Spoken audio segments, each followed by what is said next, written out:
Como não? Como não? Não, você não. Você já pegou duas, vem só terceira.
Mostrando a tela e outras.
Em C não, porque vai começar a mostrar a tela toda. C não.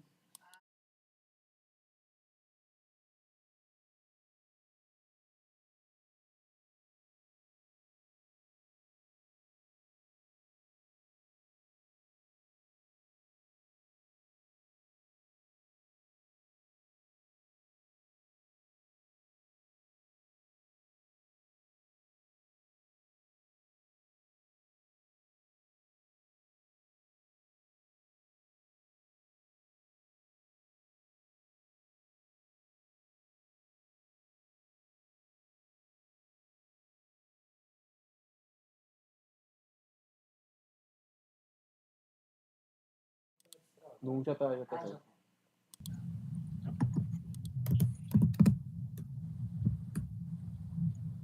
Não, tem sim, né? É de trabalho.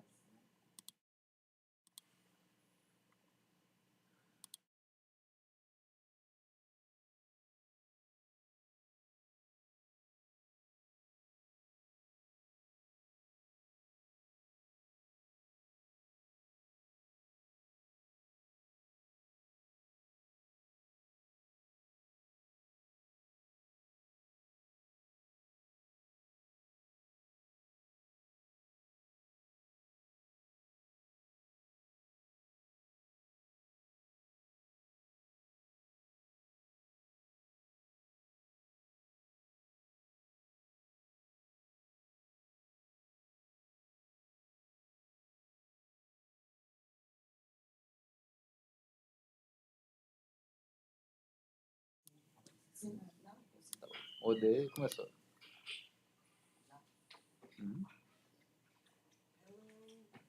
Stephen, hello. Do you hear me? No? Hello? Yes. Yes? Yep. Yeah. Yep. Nice to meet you, Catherine. Good to see you again, Stephen. Good afternoon, não, good morning, né? Bom, eu sou Patrícia Prata, né? Vou iniciar aqui os trabalhos do último dia do Simpósio Internacional Intertextualidade, Autoria e Recepção na Literatura Latina, promovido pela Faculdade de Letras da UFMG. Então, hoje nós vamos ter uma mesa redonda, em que falarei eu, né, a professora Patrícia Prata da Unicamp, a professora Catherine e o professor Stephen Hinds, a professora Catherine Connors e o professor Stephen Hinds da Universidade de Seattle, né? É isso, né? Bom, então eu vou iniciar com a minha fala e depois nós vamos passar a palavra para a professora Catherine e depois para o professor Stephen. É essa ordem, né? Então tá certo. Muito obrigada. Bom, então, boa tarde a todos que estão assistindo. Agora eu falo como palestrante. Eu queria, antes de mais nada, iniciar agradecendo imensamente poder participar dessa mesa, agradecer o convite dos professores da UFMG, da professora Luísa, da professora Sandra, do professor Matheus, que são colegas, né, e sempre me convidam para vir para cá. Eu fico muito feliz, é uma honra poder participar. E it's a big pleasure participate with you, with Professor Catherine Connors and Stephen Hinds, to talk together. It's a big pleasure for me. Bom, inicio a minha fala então. Essa conferência, ela parte de um capítulo que eu publiquei em 2018, quando da rememoração dos 2000 anos da morte de Ovídio, que provavelmente teria acontecido entre 17 ou 18 depois de Cristo. O artigo se intitula Exílio e Autobiografia, em ficha 410, a construção da persona, da carreira e da imortalidade. Eu atualizei, né, esse capítulo de livro que saiu há bastantes anos atrás e trouxe para a atualidade, considerando bastantes questões de autoria, que foi também o tema do mini curso que eu ministrei ontem. Tá? Então, para não me perder na minha fala, eu inicio lendo, tá? Eu farei a leitura. Então, eu vou contextualizar, né, sobre as obras pós-exílio. Os Tristia e as Epístola e Exponto, sobretudo por terem sido escritas em primeira pessoa, o vídeo se coloca como narrador-personagem de suas elegias, e por narrarem em detalhes fatos da vida do poeta e terem interlocutores bem marcados, possuem forte caráter autobiográfico e também epistolográfico. Devido a isso, foram, e ainda o são em grande parte, estudadas de um ponto de vista puramente autobiográfico, histórico-factual, especulativo das possíveis causas do exílio do poeta elegíaco. Muitas vezes foram consideradas obras menores, apenas um repositório de dados da vida do próprio poeta, como aponta Nagel. Os poemas, que é o primeiro slide, né, que tem aí para vocês. Como aponta Nagel, os poemas do exílio não eram considerados em si obras literárias e serviam, sobretudo, de fonte para informações históricas, biográficas e etnográficas. Somente a partir de 1958, os estudos começaram a considerar o caráter literário dessas obras e passaram a reavaliar os trabalhos produzidos anteriormente sobre a poesia do exílio. Bom, eu não lerei, né, como está projetado, vocês têm acesso ao texto, tá? Eu fiz um resumo do que está dito aí. Contudo, os Tristia e as Epístolas são compostos formalmente por elegias, bem caracterizadas pelo metro elegíaco, o dístico. Em relação à temática, não é tão pacífico entre os estudiosos ser o lamento tipicamente elegíaco. Seja como for, o gênero elegíaco em Roma ficou bem conhecido pela temática erótico-amorosa, embora não se restrinja a ela. Talvez a dificuldade em se definir a temática seja porque Horácio, em sua arte poética ou Epístola aos Pisões, ao falar do metro elegi, menciona sua aplicação em dois contextos diferentes. Um que servia para o lamento, a querimônia, como aparece no texto dele.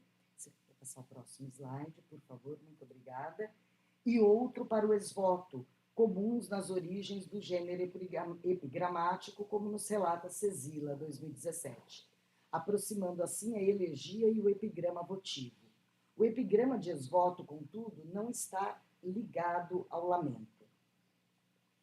Observemos a passagem da arte poética de Horácio, né, que está aí para vocês. O lamento, em tempo antigo, exprimia-se em versos desiguais, que foram unidos. Depois nele se incluiu a satisfação de promessas atendidas, sobre quem, no entanto, pela primeira vez criou as singelas elegias, discutem os gramáticos e ainda o litígio está em tribunal. Segundo Cezila e Rosado Fernandes, o lamento, a querimônia, nessa passagem de Horácio, remete à elegia, aos cantos lamentosos, considerando-se certa etimologia, ainda que duvidosa, que relaciona a elegia ao lamento, ao contexto fúnebre e também o do epigrama em suas origens. Já o Liva Neto, em seu livro Fala no Jardim, afirma que o adjetivo exíguos, que aparece aí, faz referência à temática amorosa tão cultivada pelos elegíacos romanos.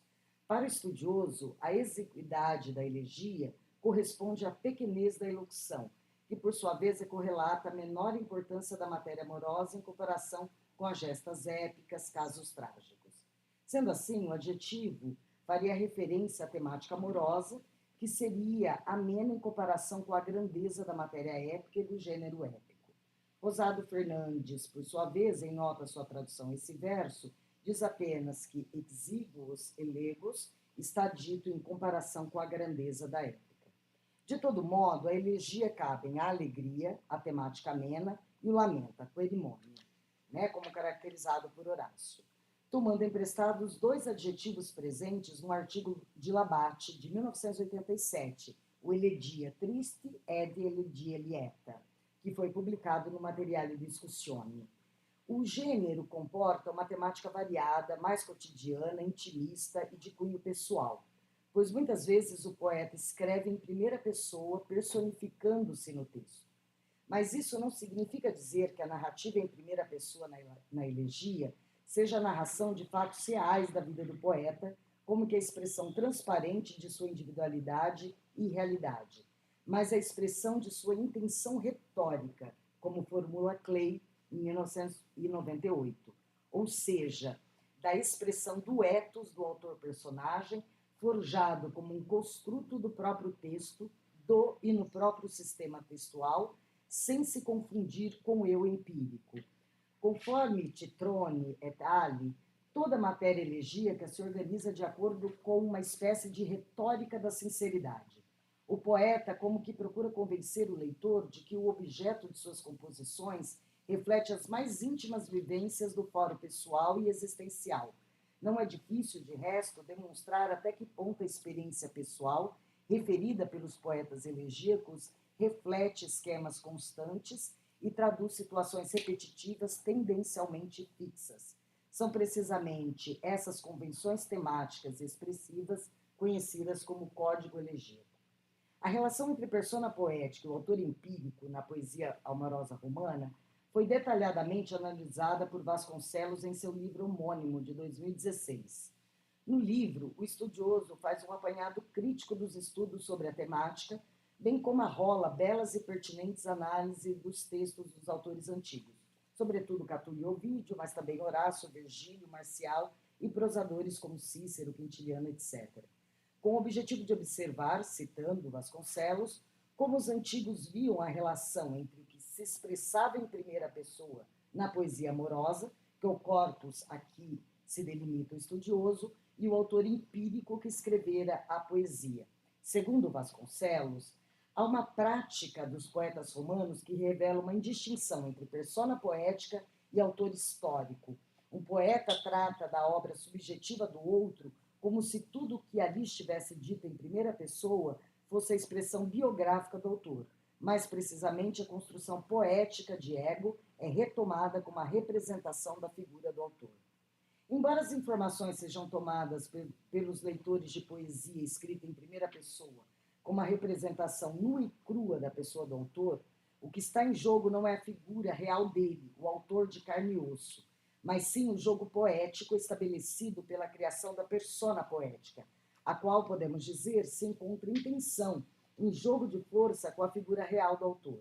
Essa confusão entre o autor empírico e poético em relação à veracidade dos fatos, à sinceridade do poeta, retomando o conhecido artigo de Allen, de 1950, Sincerity and the Roman Elegists, que saiu na Classical Philology, sobre a temática da veracidade dos fatos narrados pelos poetas, da sinceridade dos poetas, é tratada, como apresenta Vasconcelos, pelos próprios elegíacos, ao se defenderem do julgamento feito pelos leitores de seus livros dos atos do eu poético, considerados imorais, deixando evidente a nítida confusão que faziam entre persona poética e poeta real. Então, como exemplo, eu vou citar uma passagem que já apresentei ontem, no minicurso, que é a dos Tristia 2, versos 353 e 356, em que Ovídio diz claramente que difere a conduta do poeta e da persona poética. Então, crê em mim, minha conduta difere de minha poesia. A minha vida é honesta, minha musa é jocosa. Grande parte de minhas obras é fantasiosa e fictícia, e se permitiu mais que ao seu autor. E o Carmen 16, do Catulo, o Pedicabo, o famoso Pedicabo. A um poeta pio convencer casto ele mesmo. Aos seus versos não há lei. Nas obras ovidianas do exílio, é claríssima a tensão entre autor empírico e a persona poética, uma vez que, segundo Rosberg, citando, o poeta exilado é, além da persona, também o narrador na autobiografia, Rosberg, de 2006. O vídeo histórico se mistura e se confunde com a persona poética forjada em seus textos do exílio, gerando a persona que julgamos hoje ser Ovídio. O autor cria uma persona cujo ethos se enuncia como um decalque de si mesmo, por meio das muitas referências e detalhes da história da vida do próprio autor, recontadas com cores elegíacas num tom lamentoso. Tendo essas considerações em mente, observemos como Ovídio apresenta e constrói sua vida e carreira na elegia 410, fonte para historiadores e pesquisadores da biografia ovidiana. Aquilo que a gente lê no Manual de Literatura Latina do Conte, por exemplo, sobre Ovídio é retirado dessa elegia 410. Tudo que está nos manuais é retirado dessa elegia, cujos trabalhos serão trazidos para traçarmos um contraponto entre eles. Não se intenta aqui focar a discussão na veracidade ou não dos fatos apresentados pelo autor nos Trisha e nas epístolas. O tema do exílio, bem como as referências feitas à vida real do poeta, serão tratados como motivos poéticos, não atrelados a fatos que aconteceram, pois, como nos diz Rosberg, essas memórias possuem um duvidoso valor histórico. Ademais, segundo Müller, um texto de 2019, ele sabia como se retirar do acesso biográfico ao seu eu extraliteral como ninguém. Desse modo, nosso objetivo é pensar em como o vídeo usa essas informações para construir sua persona e sua carreira poética. Então, consideraremos autobiografia um projeto de forjar uma persona para o autor empírico e a sua imortalidade, né? Então, olhando agora especificamente para a elegia 410. A elegia 410, ainda segundo Rosberg, é comumente rotulada como autobiografia. Müller nos diz que, ao criar o 10º poema do livro 4, Ovídio se torna um dos primeiros autores de autobiografia literária, considerando o termo genérico em um sentido mais restrito, que foi incorporado à história literária como um todo. Delperrot, em 1993, por sua vez, a caracteriza como um projeto autobiográfico que seria suplantado por um projeto de imortalidade. Consideramos muito interessante a proposta de Delperrot da transformação do projeto autobiográfico em um projeto, esse projeto itálico, de imortalidade, pois a julgamos bem oportuna para se pensar no projeto de criação da persona do autor, que prevê a criação de sua carreira poética e o estabelecimento da imortalidade da sua obra. Bom, vamos dar uma olhadinha, então, nos dados biográficos, supostamente biográficos que aparecem aí. O vídeo nos informa o local e a data do nascimento dele. Então, tem os versos aí, 3 e 6 dos Trisha 410. Então, conforme vocês podem ver por esses versos, Públio Ovídios nasceu em Sumona, nos Apeninos italianos, quando os cônsules Hircio e Pansa morreram combatendo contra Antônio na Guerra de Mutina, atual Módena, na Itália, no ano de 43, tá? Então, aqui ele fala quando ambos os cônsules, é o Hircio e Pansa. Então, sobre o seu irmão e data de nascimento. Aí ele nos diz, eu não vou ficar lendo todos os excertos, até para não me estender muito, tá? E como eles estão aí disponibilizados para vocês, eu vou comentá-los. O vídeo era nobre, de família equestre. Ele não foi o primogênito, como ele nos diz aí. Tinha um irmão, um ano mais novo, que, pelo que nos relata, nasceu no mesmo dia que ele. Isso é muito interessante. 20 de março, durante as Quinquátrias, festividade em honra a Minerva, que começava em 19 de março e durava 5 dias. E duravam, essa festividade durava, ou as Quinquátrias duravam 5 dias. Eram comuns as disputas entre gladiadores, a partir do segundo dia de celebração. Então, Ovídio teria nascido, supostamente, em 20 de março. Bom, ele tem inclinação, diferentemente do seu irmão, às letras, à poesia.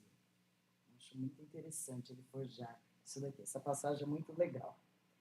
Que ele fala, desde a infância fomos educados, por cuidado do nosso pai, enviado para Roma, E ele fala, mas o fórum loquaz não me cabia, tudo que eu falava saía em verso, Então, nós vemos nessa passagem aí, entre os versos 15 e 30, que o autor estabelece um contraponto entre si e o irmão. Ambos tiveram a mesma educação, foram mandados ainda crianças a Roma para estudar retórica. O irmão era, como nos informa o poeta, propenso à eloquência. A ele, Ovídio, contudo, não havia inclinação para a carreira pública, para o cursus honorum, para o fórum loquaz, o erbosse fori. Sua inclinação era para a poesia. Por mais que tentasse escrever livre de metro, como nos conta, as palavras se compunham no metro adequado. Parece-nos bastante significativo Ovídio dedicar 15 versos para expor sua aptidão para a poesia, mesmo ela sendo uma atividade inútil, como lhe costumava dizer o pai, já que Homero não deixara bem algum. Isso eu acho bem interessante, E construir, assim, o início de sua carreira poética. O autor remete às origens de sua brilhante carreira à tenra infância. né, no verso 19, at mihi iam puero caelestia sacra pacebanti. O poeta põe em foco a precocidade de seu talento poético por meio da expressão iam puero. O iam intensifica sua puerícia. Também destacamos o pronome mihi, o qual, aparecendo logo no início do verso 19, estabelece forte contraste com o irmão e a sua aptidão para a eloquência. Ele nascera com engenho para cultivar as musas, para os ritos sublimes, caelestia sacra. Como nos relata nos versos 57 e 58, né, continuando aí, a primeira vez que ele lera em público, sua barba havia sido cortada 1 ou 2 vezes apenas. Ou seja, ele era bem novinho. Então, como vemos nesse passo, o vídeo constrói para si a imagem de um poeta inato, fadado a compor versos, né? Como nos diz no 25. Né? Diz que exponte sua carmen numerus ueliebat adaptus, né? Como se escrever poesia fosse nele um dom natural, independente da sua vontade. A carreira poética como foco de sua autobiografia. Acho que agora seria o próximo. Ah, não, tá bem antes, viu? Ficou um pouquinho diferente. Não tem problema, é o que deu. Deixa eu só ver qual seria. Eu fui vendo aqui, acho que a forma como a Mônica colocou. O Carmen seria 2.2. Vamos voltar um pouquinho mais. Acho que é um antes. Isso. A carreira poética como foco de sua autobiografia. De fato, a carreira poética nos parece ser o foco dessa autobiografia, pois o autor abre a elegia 4.10 como esfraguice, que faz referência à identidade de sua persona poética, por meio da menção à temática mais emblemática de sua produção elegíaca, a erótica amorosa. Então ele diz, lá nos versos 1-2, escuta a posteridade para que saibas aquele que fui, o cantor de ternos amores que tu lês. Como vemos nos versos 1 e 2, o poeta pede à posteridade que receba aquilo, que escute seus versos, para que fique sabendo quem é o autor que lê agora, o cantor de ternos amores. Essa esfraguiz, como bem lembra Moller, faz referência ao epitáfio contido na elegia 3.3, que é dirigida à sua esposa. O vídeo lhe pede que gravem numa grande lápide colocada em seu túmulo os dísticos abaixo. Pode deixar aí mesmo, tá? Eu que aqui repouso, cantor de ternos amores, sou poeta Ovídio, morto pelo meu próprio engenho. Mas tu que passas, seja quem for, se amaste, não te pese dizer que os ossos de Nazão descansem em paz. No epitáfio, como vemos, aparece novamente a expressão teneroro lussor amorum, que foi retomada na elegia 10 do livro 4. Na elegia 3.3, ele diz seu nome, Nazão, 2 vezes. Tanto os versos iniciais da 4.10 quanto o epitáfio da 3.3 nos remetem ao epigrama que abre os amores, que também funcionam como uma esfraguiz. Aí agora sim, por favor, obrigada. Agora eu estou acompanhando. Eu que aqui tínhamos sido há pouco 5 livrinhos de Nazão, 3 agora somos. O autor preferiu esta àquela obra. Se por acaso não tiveres prazer algum em os ler, ao menos retirado 2 apenas será mais leve. Como faz em 3.3, ele informa seu nome, Nasso, ou melhor, como diz Moller, em sua estreia literária, o Ovídio propõe o cognome Nasso, né? A Júlia vai lá e trabalha bastante com isso em sua tese, né? E que os 5 livros que compunham os amores foram reduzidos a 3. Ele inaugura a obra, a sua carreira, informando em primeiro lugar seu nome e já fazendo referência ao próprio livro que está sendo lançado, dando a entender ou deixando significar que ele já era conhecido dos leitores. Embora seja o primeiro livro do poeta, é uma versão melhorada de um trabalho já realizado e que, como nos deixa entrever a esfraguiz dos amores, era conhecido do público. Outro sentido que transparece nesse epigrama inicial, como nos chama a atenção bem em sua introdução à tradução do primeiro livro dos amores, é o fato dele ter sido composto muito cedo, ainda na tenra juventude do poeta, o que justifica a necessidade de limá-lo, diminuindo-lhe o tamanho. Para nós, isso daqui é um pouco... eu discuti bastante isso no curso, né? Algo um pouco complicado. Toda essa puerícia do poema pode ter sido forjada, né? Para nós, no epigrama inicial dos Amores, Ovídio começa a delinear, a construir sua carreira.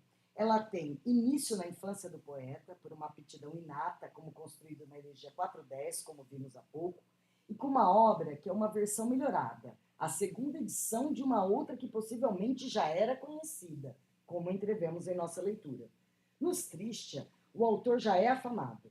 Seu nome é facilmente reconhecido pelos leitores por meio da referência à sua obra, no caso amorosa, que nem precisa ser enunciada, como acontece em 410. Ele enuncia em 3.3, mas em 4.10 não, dando a entender assim que a sua carreira já está estabelecida. A esfraguice. Deixa eu ver, isso mesmo. A esfraguice. Olhemos com mais vagar a técnica da esfraguice, já que Moller nos fala da autobiografia inserida na tradição da esfraguice e no lato uso feito dela por Ovídio em seus textos. Os poetas da tradição helenística e do período augustano costumavam fazer uso da esfraguice ou sinete para marcar sua identidade. Tal técnica se caracteriza por alguns versos introdutórios ou conclusivos, aí citando Richardson, né, no verbete, em seu verbete esfraguice da Enciclopédia Virgiliana, de 1988, nesses versos, o poeta se afasta do assunto que estava tratando para revelar sua própria identidade ao leitor. Segundo Moller, o autor marca sua obra com uma assinatura individual para documentar sua reivindicação de propriedade. Ocasionalmente, esses selos consistem apenas em breves datas epigramáticas detalhando o local ou o ano de nascimento ou a situação financeira familiar. Às vezes, uma esfraguice também fornece informações codificadas, que só são compreensíveis em particular. Seu uso, conforme Moller, remonta a Hesíodo, mas foi muito difundida entre os poetas do período helenístico. Foi utilizada por autores gregos de tradição helenística, como Calímaco, Teócrito e Apolônio de Rhodes. Em Roma, ainda segundo a estudiosa, tal recurso foi largamente utilizado pelos poetas, e essa técnica, citando Moller, encontrou seu mestre em Ovídio, que fez uso dela em todos os gêneros nos quais escreveu, como nós podemos observar na passagem que está aí no slide, nesse mesmo, tá? Como vocês podem observar aí. Richardson, né, no verbete esfraguice, também nos diz que Ovídio se torna um entusiasta do procedimento a ponto de finalizar quase toda a obra com esse procedimento. Sendo assim, destacamos a famosa esfraguice final das Metamorfoses. O poeta elegíaco finaliza seu épico, né, as Metamorfoses, lá no canto 15, dos versos 871 a 879, com a esfraguice, que é essa que vocês estão vendo aí. E em que ele deixa evidente a busca da imortalidade da fama, ele conclui uma obra imortal que não pode ser destruída por nada, nem por Júpiter, nem pelo fogo, nem pela guerra, o ferro, nem pela voracidade do tempo. Eu não vou ler a passagem, tá? Vocês estão com acesso a ela. Moller propõe que o pedido de glória eterna presente em autores como Calímaco, Teócrito e Apolônio de Rhodes influenciou a esfraguice final dos versos finais das Metamorfoses. Considerando, na esteira de Moller, a autobiografia na tradição da esfraguice, é possível ver, com Delperrot, a autobiografia na obra de Ovídio a serviço de um projeto de imortalidade. Seguindo em nossa leitura da Elegia 4.10, nos versos 39 e seguinte, Ovídio continua a construir sua persona e carreira. Ele faz uma lista dos autores e obras que foram lidos e cultivados por ele e que, consequentemente, influenciaram sua produção poética. Entre os versos 52 e 56, ele seleciona e cita poetas elegíacos romanos, colocando-se entre eles uma linha de tempo. Tá? Ovídio, então, como vocês podem observar, né, ele fala: Tibulo usa vários fados, não deram tempo para minha amizade, este galo foi teu sucessor. e Propércio dele, desses eu sou o quarto na sequência de tempo. Então, Ovídio se coloca como o último na sequência temporal dos grandes autores elegíacos latinos sugerida por ele, né? Conforme Moller,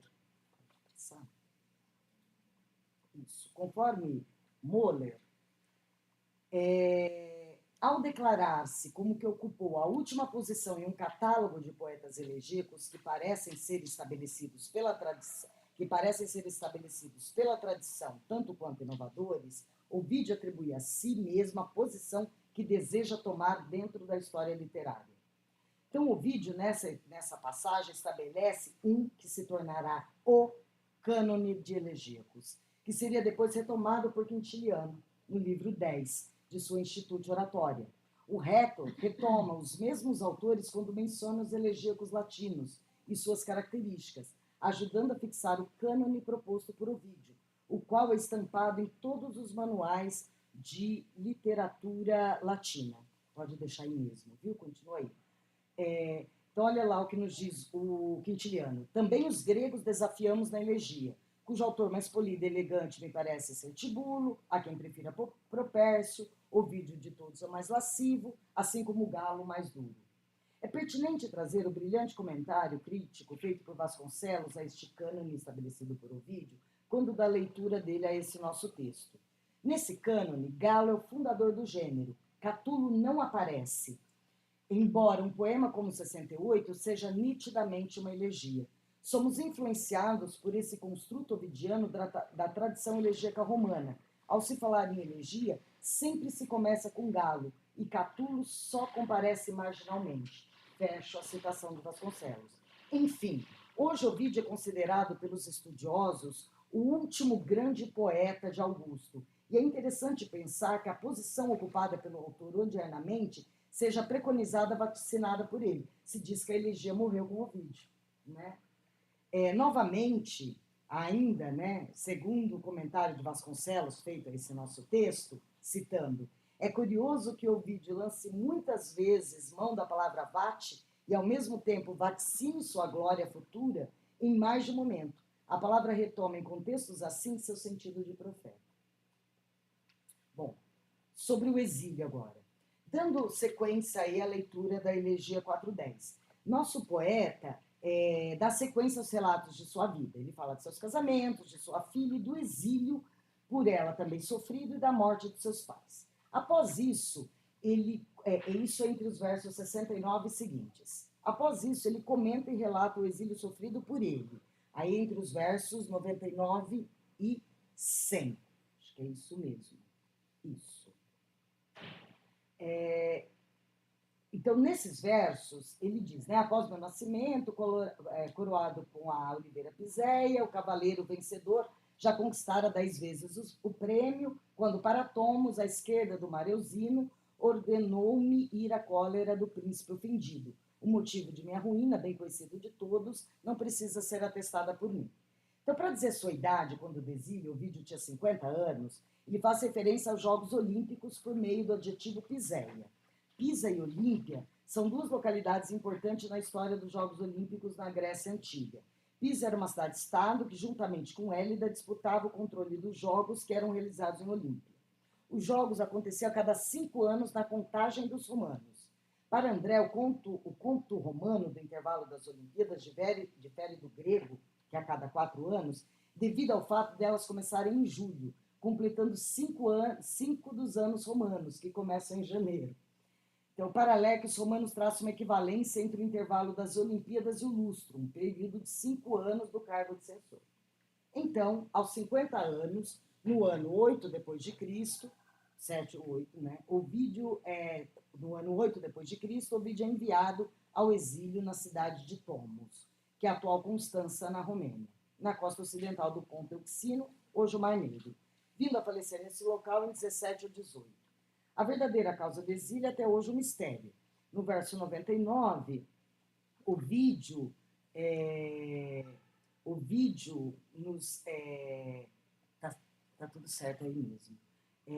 Ovídio diz ser conhecida de todas. Ele fala que a causa do exílio dele é conhecido por todos. né? E ele nos comenta, e ele diz que cometeu um error, não um esquelos. A veracidade do exílio ovidiano é posta em dúvida por alguns estudiosos, embora vale a pena comentar esse fato curioso e que mostra que o exílio do poeta é considerado por muitos como verdadeiro, embora a cidade de Roma tenha lhe revogado a pena, né, comentei isso ontem, do exílio em 14 de dezembro de 2017, por decisão unânime tomada em assembleia. Ele conseguiu ficar imortal, né? Bom, a despeito de muitos pesquisadores procurarem nas obras do exílio de Ovídio explicações para seu desterro, bem como indícios biográficos de todos os tipos, podemos, contudo, ler as informações que ele nos fornece na esteira de Moller e Classen, de 1988, como uma criação ficcional ou como adjetiva Moller, autoficcional. Segundo ela, citando, os fatos que ele fornece são apenas inerentes ao texto. Ovídio é então visto como um mestre da autoficção. Classen, seguindo Müller, 1965, afirma que, abre aspas, a ficção poética, na poesia do exílio ovidiana, se encontra em algum lugar entre a realidade poética e a realidade histórica. Sendo assim, como temos insistido, agora dá para passar, sendo assim, como temos insistido, Ovídio cria uma persona em sua elegia que se confunde com a pessoa real do autor. Giuliani lembra que Moller ressalta que a ideia da imagem autoral, citando a Giuliani, ovidiana durante o exílio é uma construção artística. Essa imagem seria como uma lacuna entre a vida e a arte. Tá? É o que está escrito aí nessa passagem. É isso mesmo. Eu não vou ler para... Eu já estou terminando, tá? Como vemos, segundo Moller, o autor retrata o exílio como um construto poético, como uma criação ficcional de um modo de vida artístico autobiográfico ideal. Ou seja, Ovídio estabelece a imagem ideal de sua persona autoral, para a qual é imprescindível observar quais seriam as condições de vida de um exilado. Algumas breves palavras finais. Na esteira de muitos estudiosos, consideramos Trisha 4.10, e também, como já dissemos, os Trishas Epístola ex ponto como um todo, um projeto de construção da figura ficcional do autor, sua persona poética. Ovídio constrói sua persona de autor calcada na persona poética criada nesses versos, a qual se confunde consigo próprio. Em 4.10, ele nos lega sua autobiografia, na qual destaca e ordena os fatos pelos quais quer ser lembrado e caracterizado, sobretudo sua propensão, studium, à poesia, às musas. Ele organiza, assim, sua carreira poética, procurando assegurar o modo como ela será vista pela posteridade. De certa forma, Ovídio tenta controlar sua recepção. Os manuais assim o mostram se servir em grande parte de informações contidas nessa elegia para retratar o autor. A construção de sua carreira e da imortalidade de sua obra, né, temas que já aparecem em sua produção poética anterior ao desterro, ganham força em sua poesia do exílio. Esse projeto pauta-se tanto na temporalidade, Ovídio é conhecido como o último grande elegíaco romano, procedendo a grandes nomes, o que lhe assegura lugar de prestígio, quanto na atemporalidade obtida pela imortalidade conquistada por sua obra, celebrada, a nosso ver, na elegia que fecha o livro dos Tristia, que é a 5.14, dirigida à esposa Fábia, que lembra Horácio, né? Quanta tibi dedere monumenta libellis, tá? Que está aí para vocês. Nessa elegia, Ovídio referencia sua imortalidade de sua obra quando interpela Fábia, chamando-lhe a atenção para a fama que ela obteve por meio da sua obra de seu ingênio, verso 4. Ele diz que erigiu para ela um monumento, né? Dedere monumenta, verso 1. Considerando a etimologia de monumentum, né, que vem do verbo mônio, mais mentum, trazer à mente a lembrança, deixou-nos nos Tristia lembranças dela que serão famosas e eternizadas pelo engenho e fama do poeta. Sabemos que Ovídio e sua obra foram imortalizados nas muitas referências e retomadas que foram feitas pelos séculos vindouros. São vastos os estudos que temos acerca de sua pessoa, dos mistérios, emprestando o termo a Thibaut, de 1965, e Moura, de 2002, que até hoje rondam seu exílio e de sua obra, modelo para muitas outras, né? Assim, através de sua poesia, Ovídio legou à posteridade a forma como geralmente se retrataria seu desterro e sua produção poética, construindo uma imagem de si mesmo que criaria, ao longo dos séculos, a ilusão de ser um espelho da vida do autor e de sua carreira de poeta. É isso que eu tinha para dizer. Muito obrigada.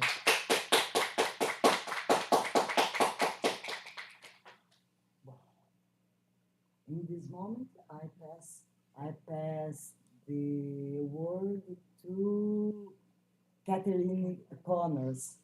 My pleasure to listen to you.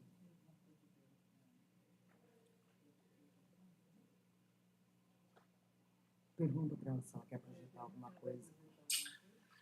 Okay. Will you share your screen to show something?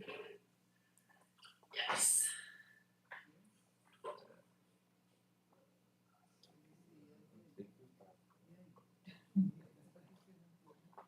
Oh, wait.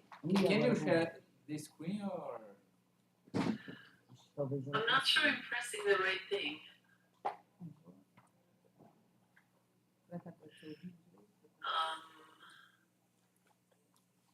Let's see.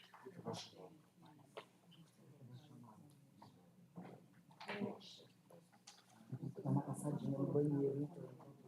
Acho melhor, né? É uma coisa que tem de cuidar. I'm not sure I see where the button is to share. Just a moment.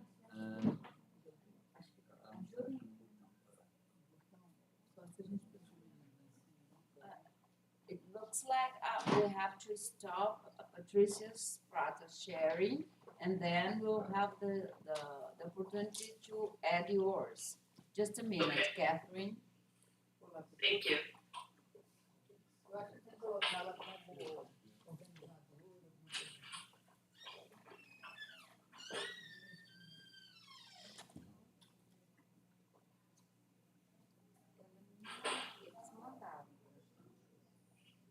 So I stopped sharing. Can you share your screen now? No, not yet. Just 1 second. Okay, no problem. We have. I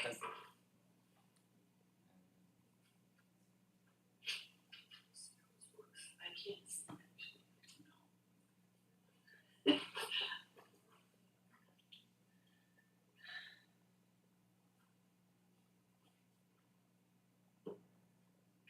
Can you describe what the button looks like to share? It's the button on the corner, the right bottom corner. Right bottom? I don't see one.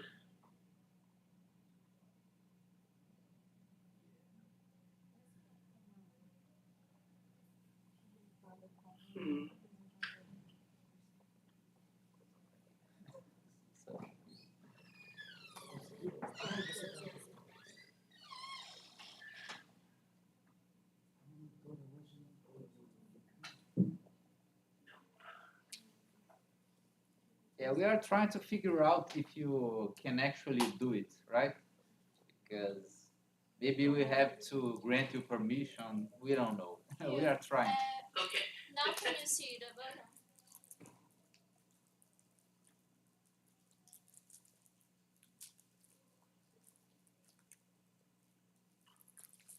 Oh, okay. I think I see it now. It appeared.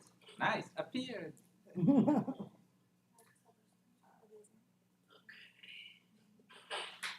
Eu não consegui abrir os textos dela, Sandra. Acho que eu peguei um drive.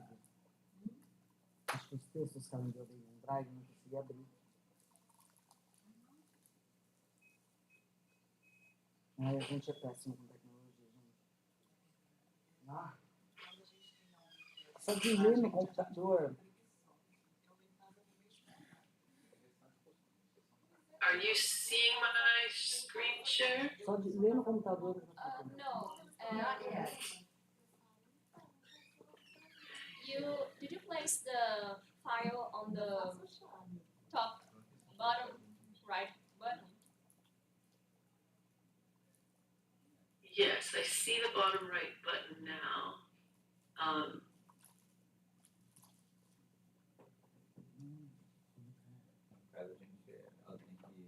There should be Let's an screen option share. for you to place the file in it.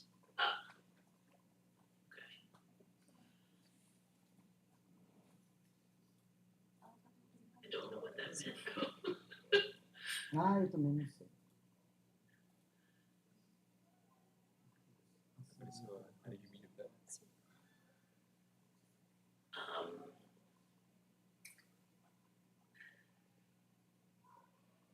Acho que ela tá colocando. That's not what I want.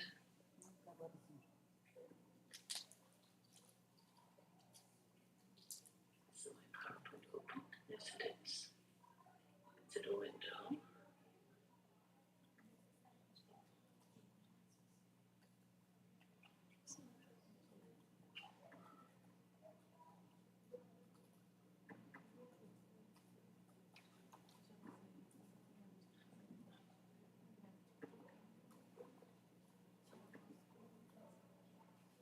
What was that? I'm sure that's some kind of permission thing, but I can't figure out what it is. What are you seeing on the screen? Okay, I open the bottom button and share screen. And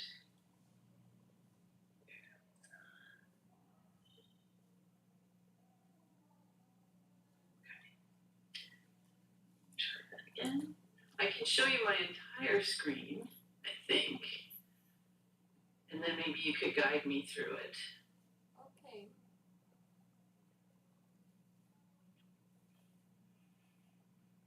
Then I should click on this.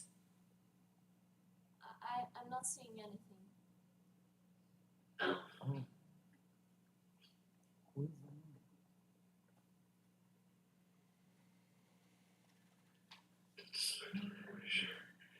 oh, okay. Try that. Are you seeing my screen now? No. No. I think there's something where I have to give it permission, but I don't understand what the message means. There should be an option at some point where you select a layout for the file you're sharing.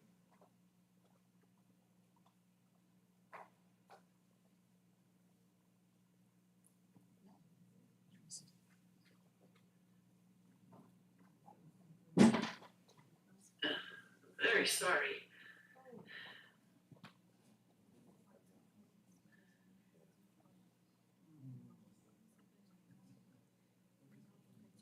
Será que acontece? Será que acontece? Okay. Instalar ali. What about Fazer. Isso, acho que vai ser mais fácil. Eu não consegui abrir no meu computador o texto dela. okay? Are you seeing anything now? Yes. Yes. Oh, Yeah. Now you can choose the file you wish to share. Okay.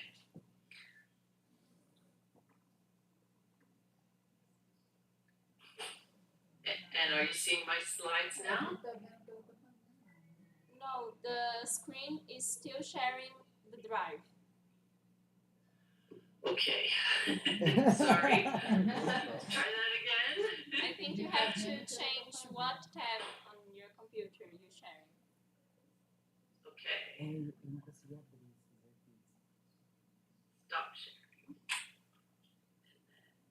Acho que ela tem que abrir o arquivo, não é isso? Para Talvez se mandar a explicação. tutorial da própria plataforma, consiga navegar melhor. Are you seeing my slides now?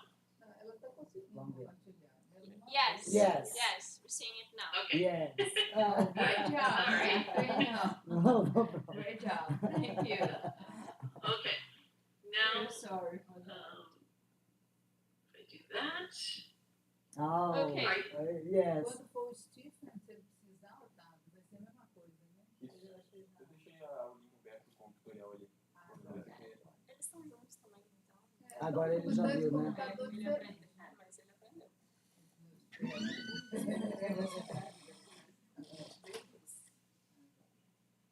we're still seeing it. Okay, great. And then I just have to arrange one more thing here. Yes, okay. So you are seeing everything, and it advances okay? Now you're seeing page 2? Yes. Yes, okay. All right. Sorry about that.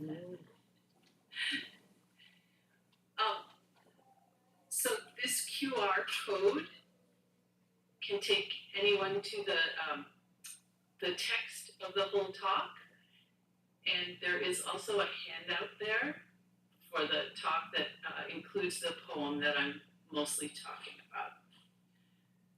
But there's lots of explanation on the slides if you prefer just to follow that way. And the number on the slide corresponds to the number of the paragraph in my talk. Okay. Stephen and I are each so happy and grateful to have had the chance to visit the department in Belo Horizonte last year, and also to be able to speak with you today. This is a work in progress, and so I welcome any comments or questions anyone may have in discussion.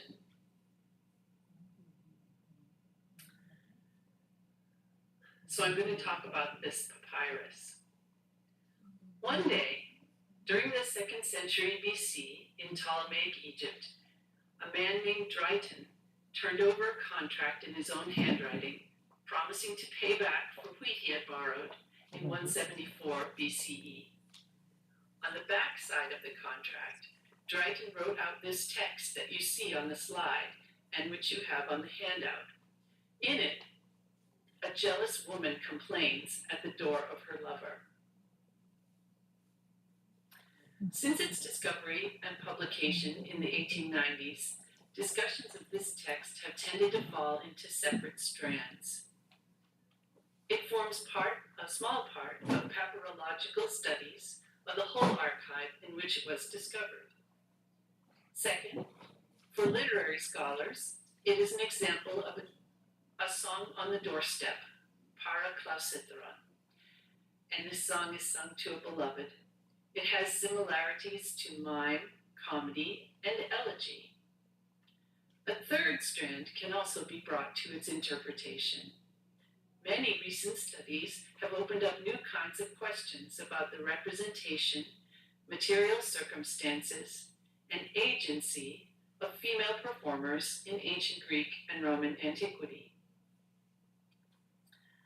Today, I aim to take an integrated approach. How can questions about archive and performance inform the literary interpretation of this papyrus's passionately angry singer and her world? First, I will talk about the archive that the papyrus is part of. Second, I will ask what kind of literary text the papyrus is by looking at its form, language, and imagery. Third, I will ask how the text is related to musicae, ancient musical performance, and mime and gender. At the end of the talk, I will return to Dryton's archive for some final questions about who might have performed the song and how might this connect to Roman poetry. So who was this Dryton, the man who wrote out this text? Dryton served in the cavalry of the Ptolemaic kings. He was born about 192 BCE at Ptolemais, a large Greek city 500 kilometers south of Cairo, founded by Ptolemy I. Alongside its temples of Greek divinities to Zeus and Dionysus, and a temple of Isis, Ptolemais had a Greek theater and a large group of male theatrical professionals. It was at Ptolemais in 174 BCE that Dryton made the contract for borrowing wheat that this poem is written on the back of. When Dryton was about 40, he was transferred south and he lived at a much smaller town, Patharis, and he married into a family with Egyptian connections. The papyrus at issue here is the only literary text in a large family archive of more than 50 texts that include loan contracts, legal papers, and accounts. The archive shows clearly that women of the family take a notably active role in these contracts and in other matters, and this is in keeping with Egyptian practices, which allow women more agency in legal matters than Greek practices, in which a woman always had to be represented by the head of her household, her kurios. Now we will turn to the handout. What kind of text is this? In the text, a female speaker remembers mutual passion at the beginning of a love affair. In lines 1 through 3, she says, "The choice was made by both. We were united. Aphrodite is a surety, a legal term. She pays the bail for our love." At line 4, the speaker realizes that her beloved was never serious. "Pain holds me when I remember how he kissed me while treacherously intending to leave me." At line 11, the speaker arrives at her beloved's door, saying, "Loving stars and lady night who shares desire with me, escort me even now to him whom Aphrodite delivers and drives me, handed over, and the great desire that has taken hold of me. As a guide, I have the great fire that burns in my heart." She means she doesn't have any enslaved people lighting her way through the streets. It's just the flame in her heart. From outside the door, she addresses her lover as courier, master. At line 25, she tells him to throw her some wreaths of the sort that are worn at parties, Stephanus. And at line 28, she says, "I accept to be a slave to jealousy." At line 29, she implies that she desires only him, saying, "To be madly in love brings great trouble, for one must be jealous, conceal, and endure. And if you devote yourself to only one man, you will be senseless. For single-minded desire makes one mad." At line 33, she describes her passion. "Recognize that I have an undefeated spirit when strife takes me. I am mad when I remember that I shall sleep alone while you go off to be bedded." At line 37, she imagines a kind of legal scenario of reconciliation. "If we have quarreled, we must at once also be reconciled." It sounds just like a courtroom.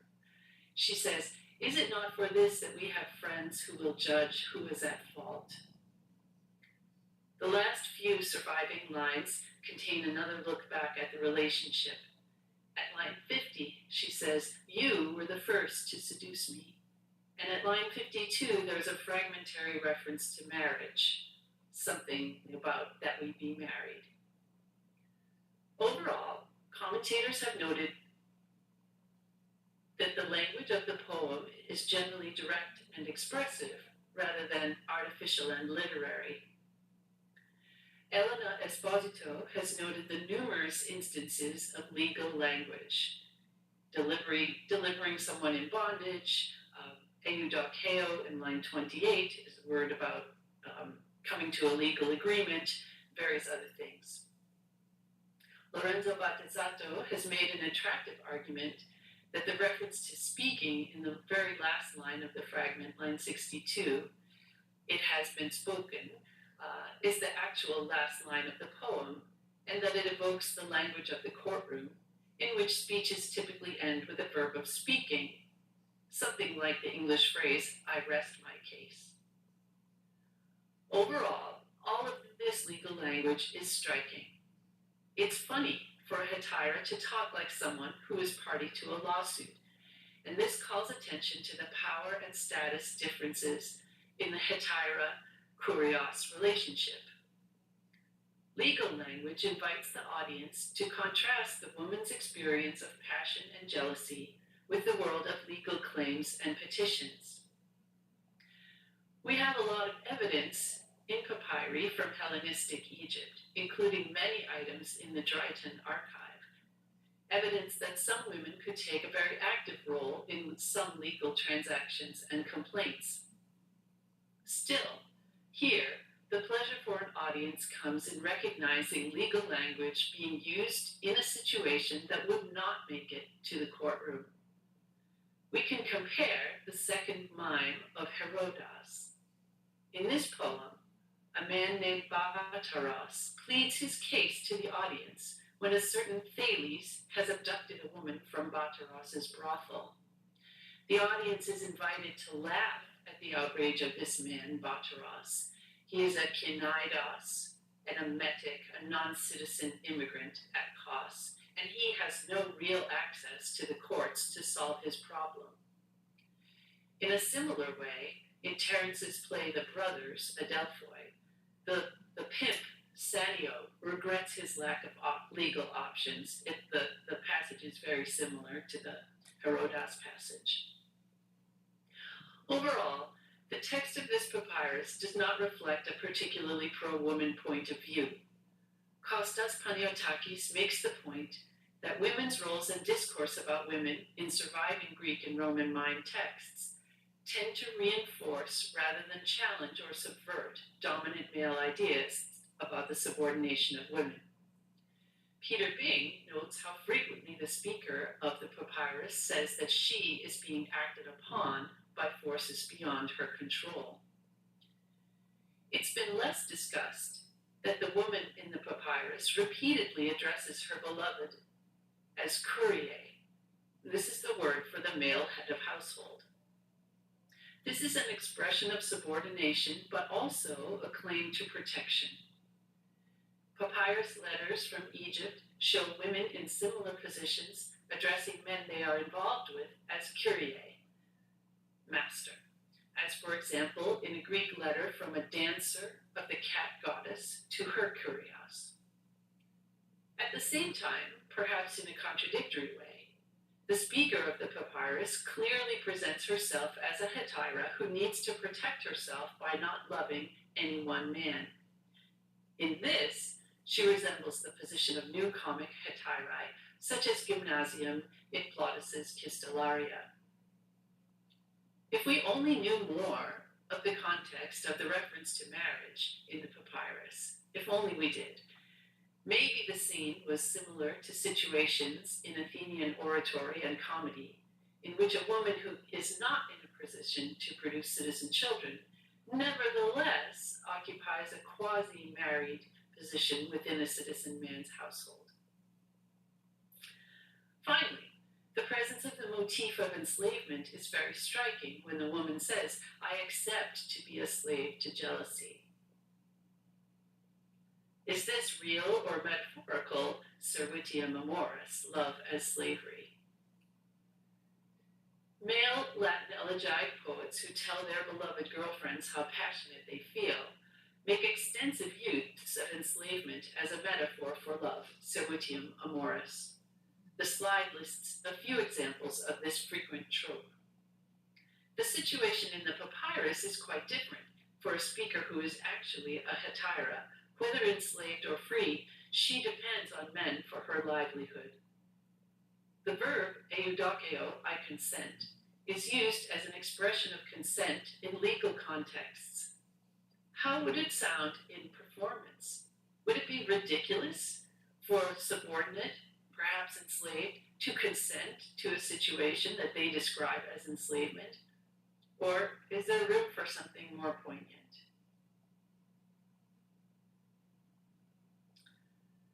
Okay, so now how does this text relate to music, performance, and gender? Was this a text intended for performance, or was it intended just to be read? The papyrus is in verse that resembles emotional solo songs, lyric monody, in Euripides. Accompaniment by aulos, the double flute, would be typical for such a text. Elisions, sort of collisions between the words, are represented in the papyrus, and this suggests that this is the kind of copy that would be used to perform or to prepare for performance. Now, it seems unlikely that the soldier Dryden would perform such a thing. And it seems unlikely that he would give the back of his wheat contract to someone who would perform such a thing and then give it back to him. Therefore, it is typically assumed that he's made a private copy of a performance text. As a performance text, the song that Dryden wrote down is thus part of the history of musique, the entwined arts of music, dance, and song. They all go together. Now, many examples of doorstep songs are found or referred to in lyric, comedy, and elegy, and in very nearly all of those, a man is on the doorstep yearning for his beloved to let him in. The strong and emphatic description of feelings in this papyrus is like Greek lyric poetry and like Roman elegy, though the meter and language are not as polished. The setting on the street and the metrical variety of the text are somewhat like the emotional and metrically varied songs, cantica, in Plautus's comedies. Now, a woman singing a doorstep song to a man is something that Propertius imagines Cynthia doing when he stands on the doorstep and renounces his love for her at the very end of his book 3. You, shut out, exclusa, that means she's on the doorstep. Shut out in turn should endure arrogant contempt, and as an old woman, you should complain at those things you yourself once did. Oops, sorry.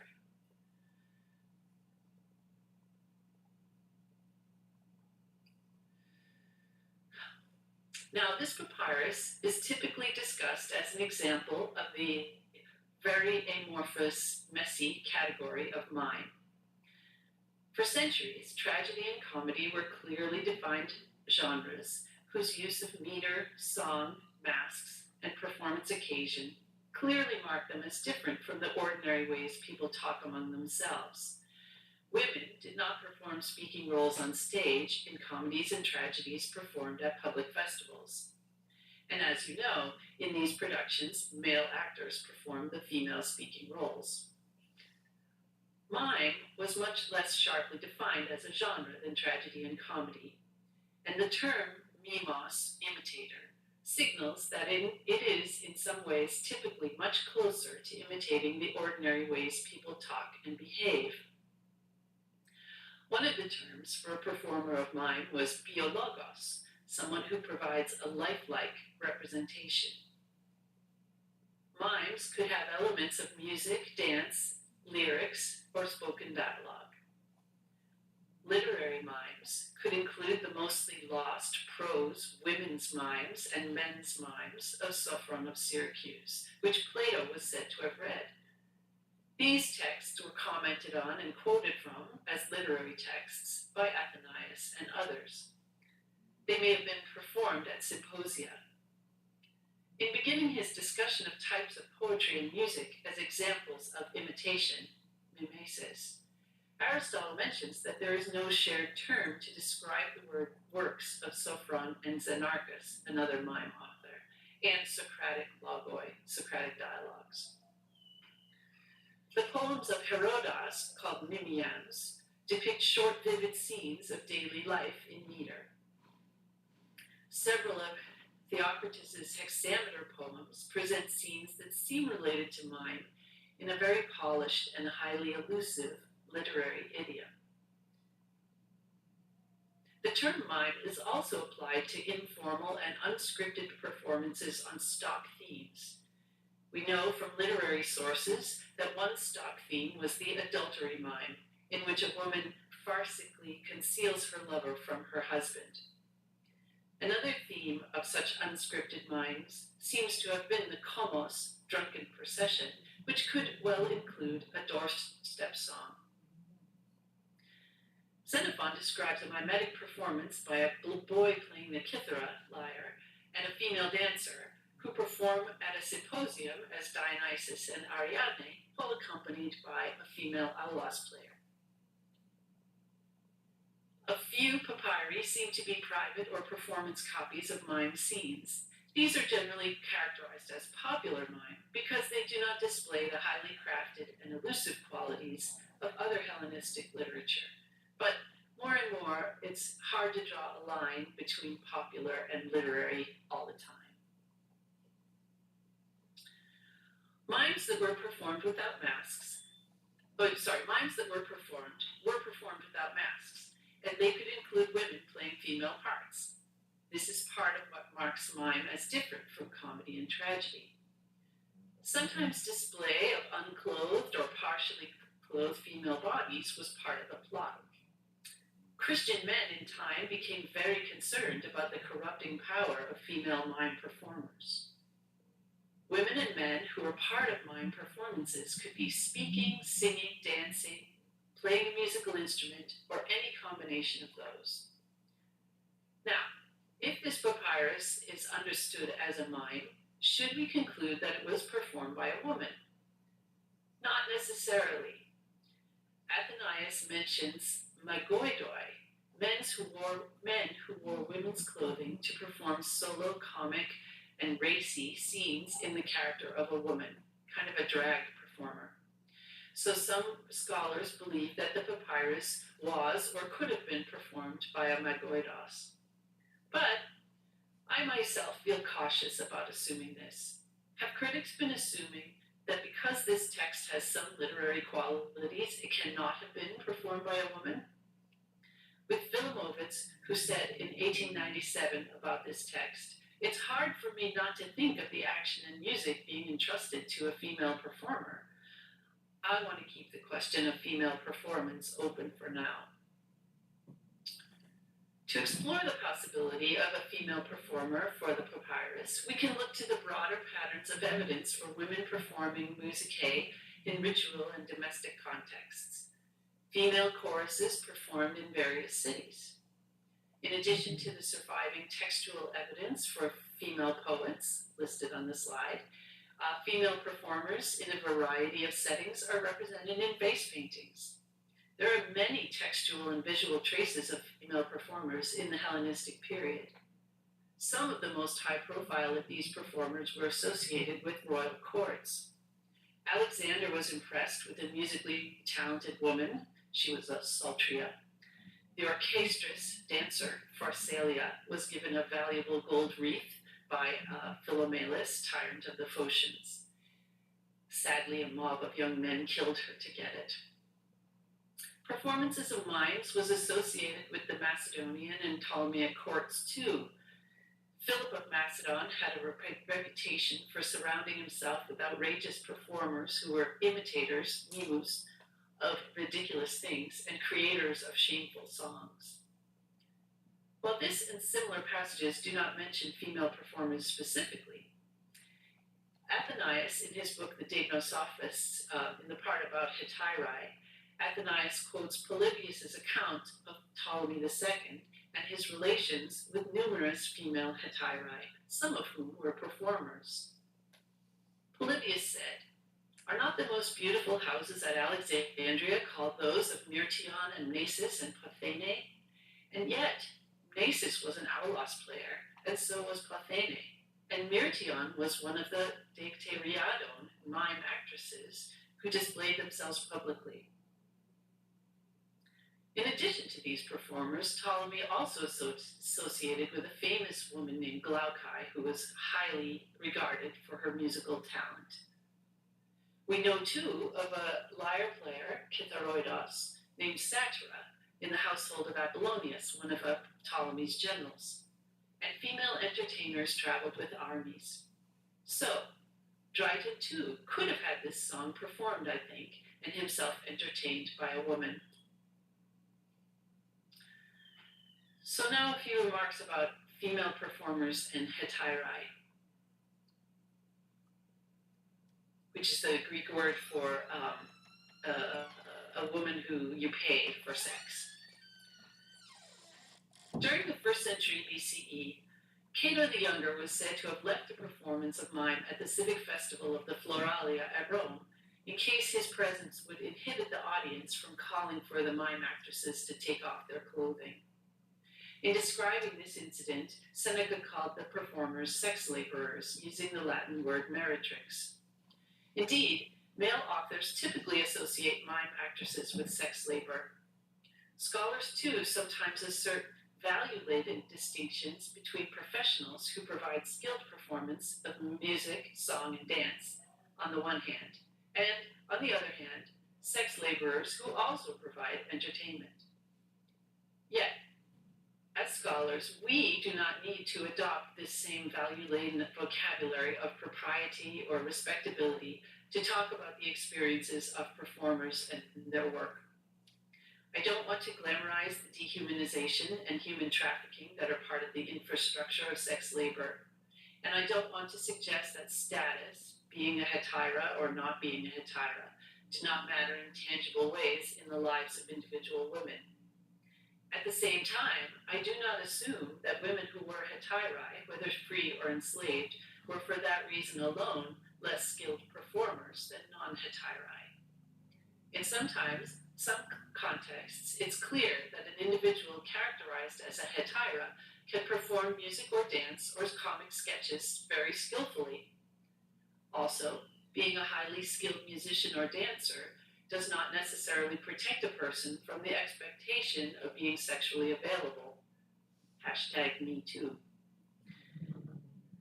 As Sarah Olson argues, even if there was a functional and hierarchical difference between hetairai hired to provide conversation, sexual favors, and attractive companionship at the symposium, and orchestrides paid to perform dance specifically, motion and sexuality are intertwined in the depiction of both kinds of working women, unquote.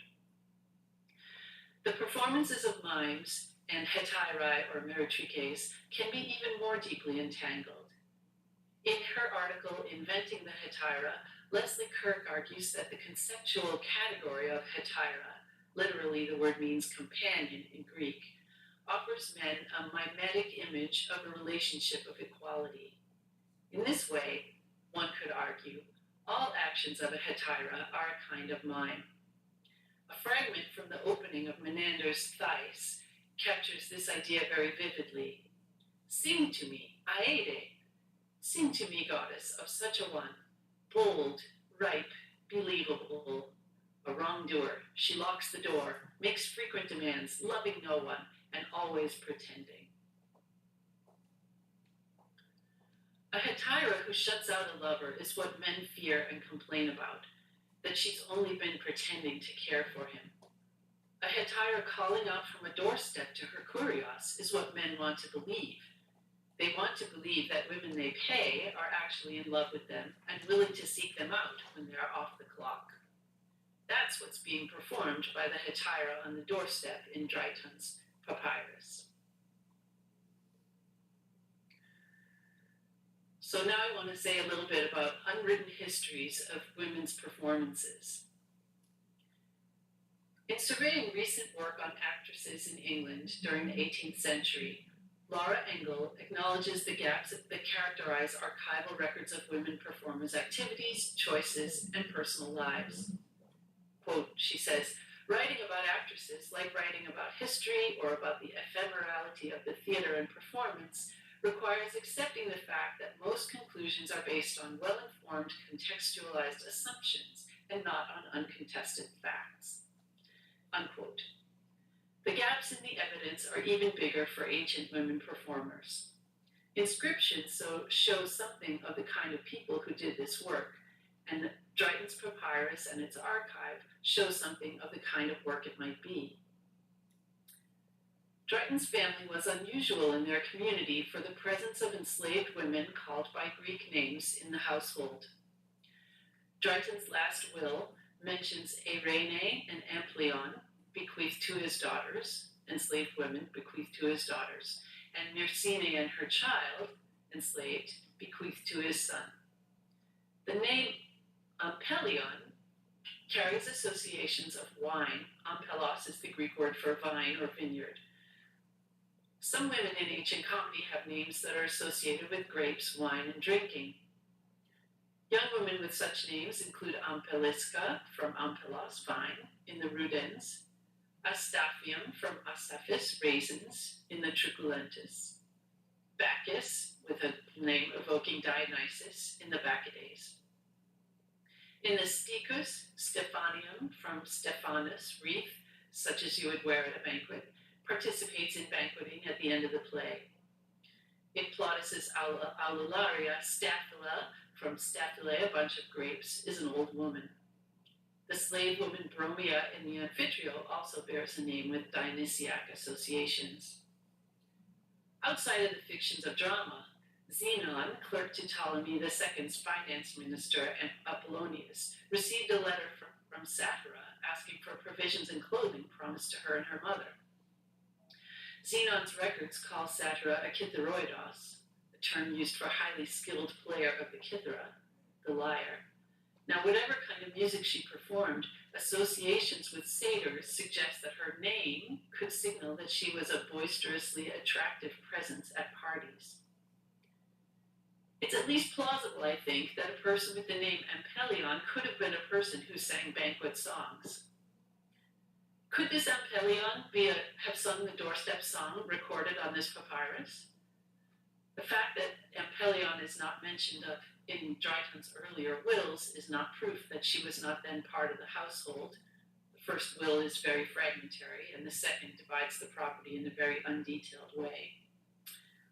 I'm not arguing that Ampelion must necessarily have been the performer of this papyrus, but I do want to ask what might be gained by entertaining the possibility that the poem could have been performed by someone like her.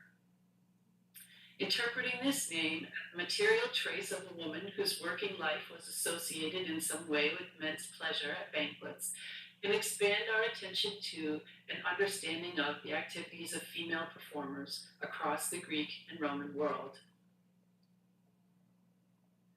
I'd like to finish up with a few words about female mime performers and the puellae doctae, the educated girls that Roman poets Propertius and Ovid say that they love.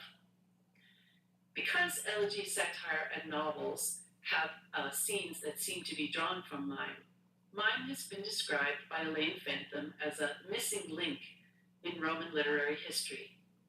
We get our knowledge of mime from written fragments, but of course, a Roman poet could see mime performs and know performers.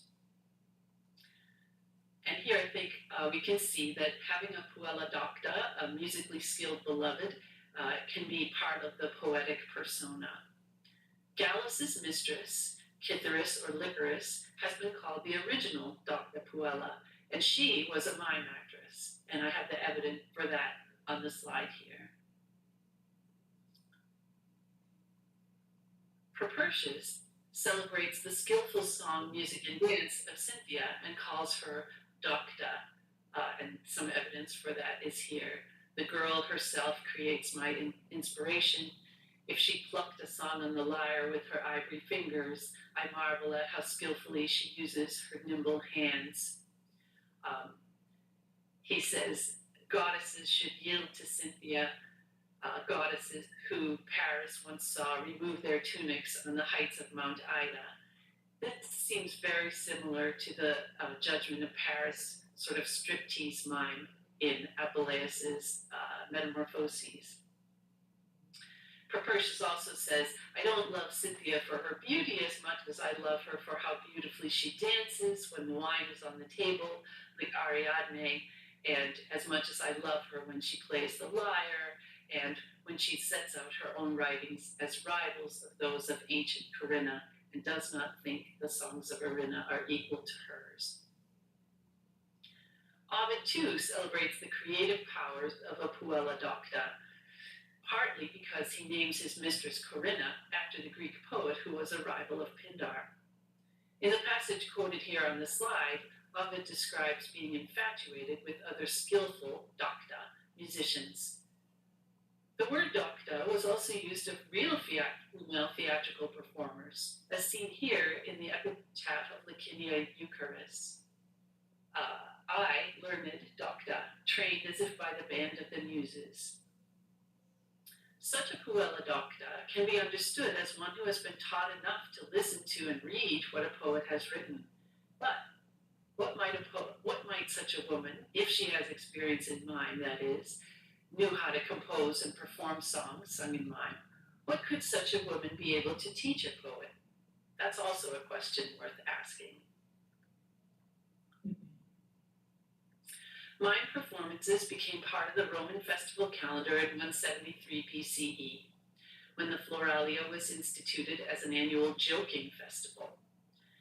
Many of the female mime performers mentioned in inscriptions bear Greek names and could have come to Rome from anywhere in the Greek world. As part of a project that aims at redefining our understanding of the world of professional stage artists and their areas of expertise as profoundly interconnected with the world of poets, Ismene Lada Richards has recently argued that Servius's anecdote that the mime actress Cytheris, mistress of Antony and Gallus, that Cytheris had performed Eclogue 6 in a theater, opens up ways of thinking about how influence could also flow from popular performers to elite poets. So what kind of things did Roman poets such as Gallus want their audience to think they were learning from a mima such as Volumnia Cytheris?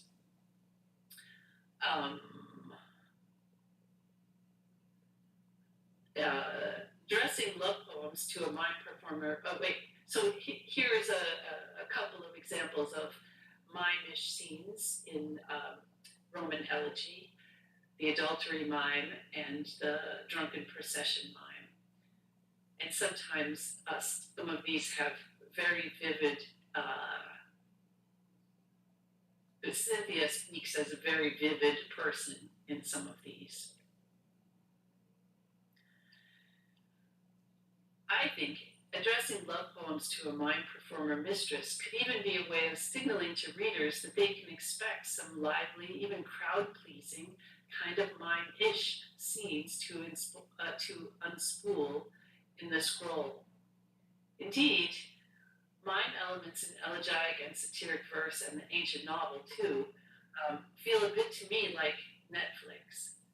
What I mean is, mime performances happen at a particular place and time. They are appointment viewing, like television used to be. Incorporating mimetic elements in elegiac satire and satiric verse and in novels makes them available on what I think we could call a streaming platform. You can see them anytime. So scholarship has come a long way since Frank Copley, in his wide-ranging and still very useful account of the slavery of love motif in Latin poetry, remarked about this papyrus, that it belonged, one might almost say, to a sort of women's language, and that its use of the love as slavery motif need not concern us here. Within its material contexts of performance and the archive, this papyrus displays a fierce account of passion, sharp legal language, and a characterful portrayal of outrage. It's not necessary to argue that a particular elegiac poet had access to the actual text of this papyrus for it to be relevant to readings of Roman poetry. It's enough, I think, that the papyrus shows us a little bit of the kind of thing a male poet could hear and learn from a mime or from a mime performer. And so with that, I will say thank you very much.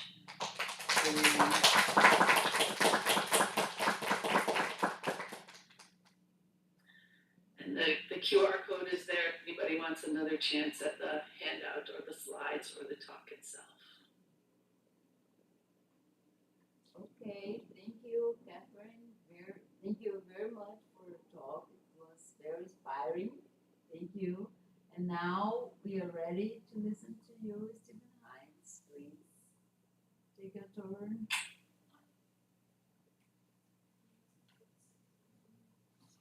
Kathy, do you want to go upstairs and see if you can help set me up? Oh Yeah. yeah, help's coming, help's coming. I'll be right up there.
só para onde.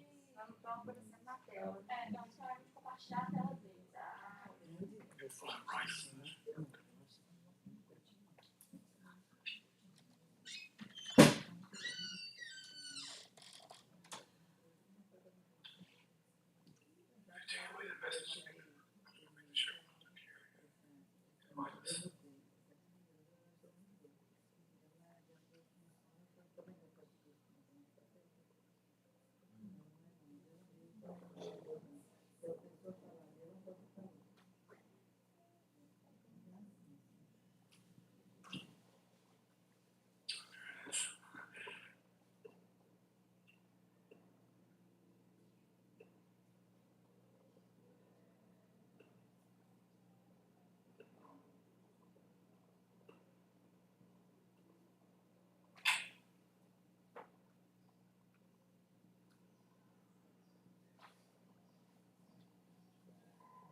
I was gonna suggest that you could both come here. Yeah.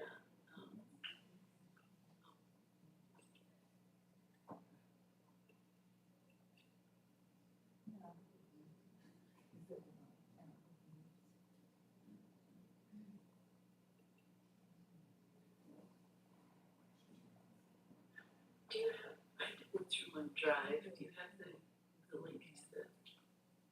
Yeah. It seems like you're starting to the presentation, but then it's ending.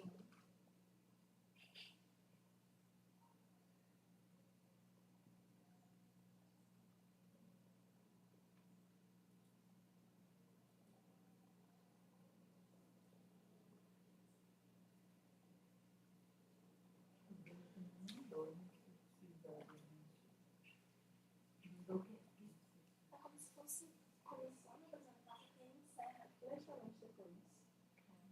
E por exemplo, recolocar a edição do apresentador. A apresentação está saindo.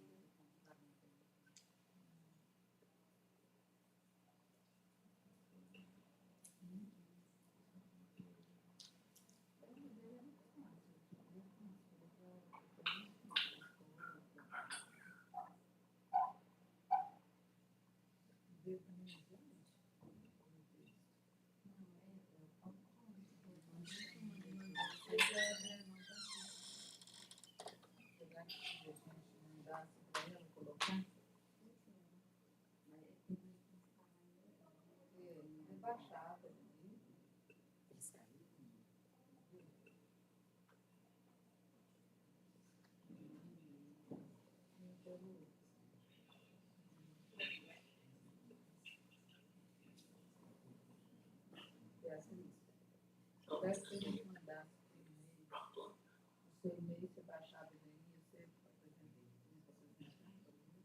Eu não sei abrir o e-mail aqui, mas se mandar para alguém.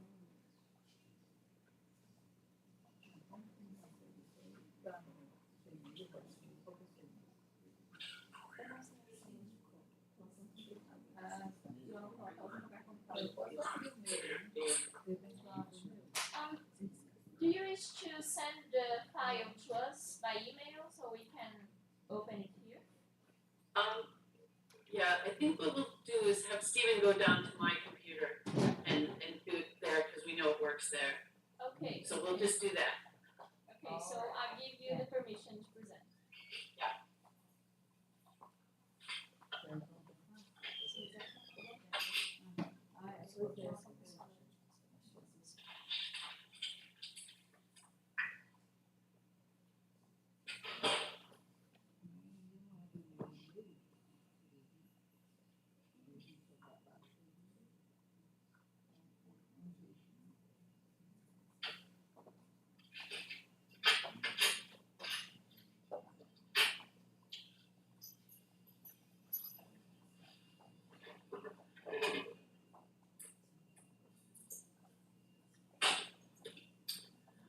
Thank you for your patience with us. Let's see.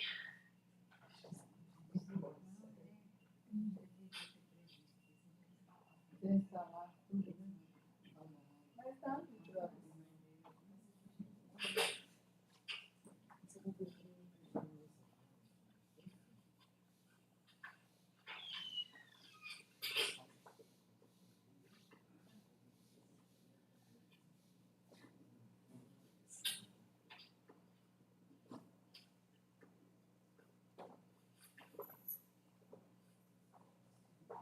Enquanto eles estão fazendo isso, de repente, se eu abrir aqui, não para atrapalhar, né? Vai estar formando. Vamos ver na raiz.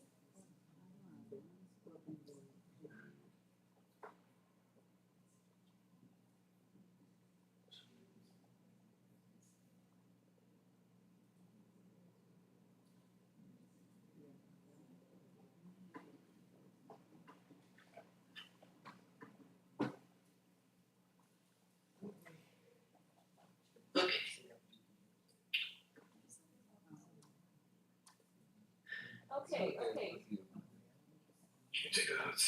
I won't hear any instructions.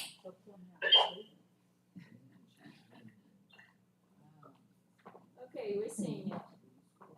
Great.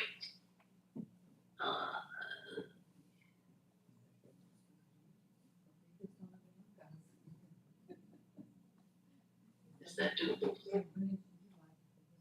They can see. See it. And if we advance it,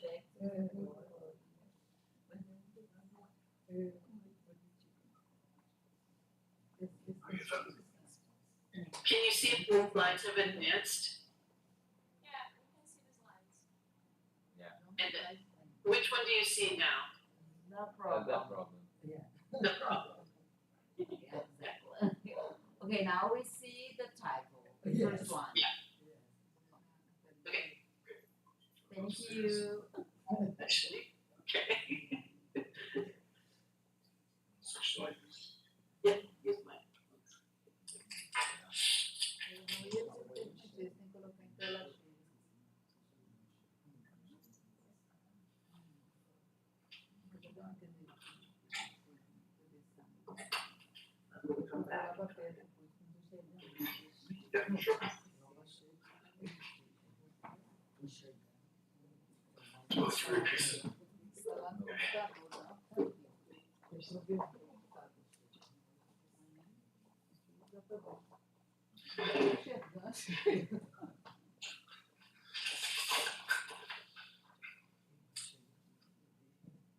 Okay. Can you hear me? Yes. Siri. Excellent. And now Loud and clear. just one more test. So this is the second slide. Yeah. Yes. Yeah, no problem. And back to the first one. Okay. Right. Okay. I think we're ready to go.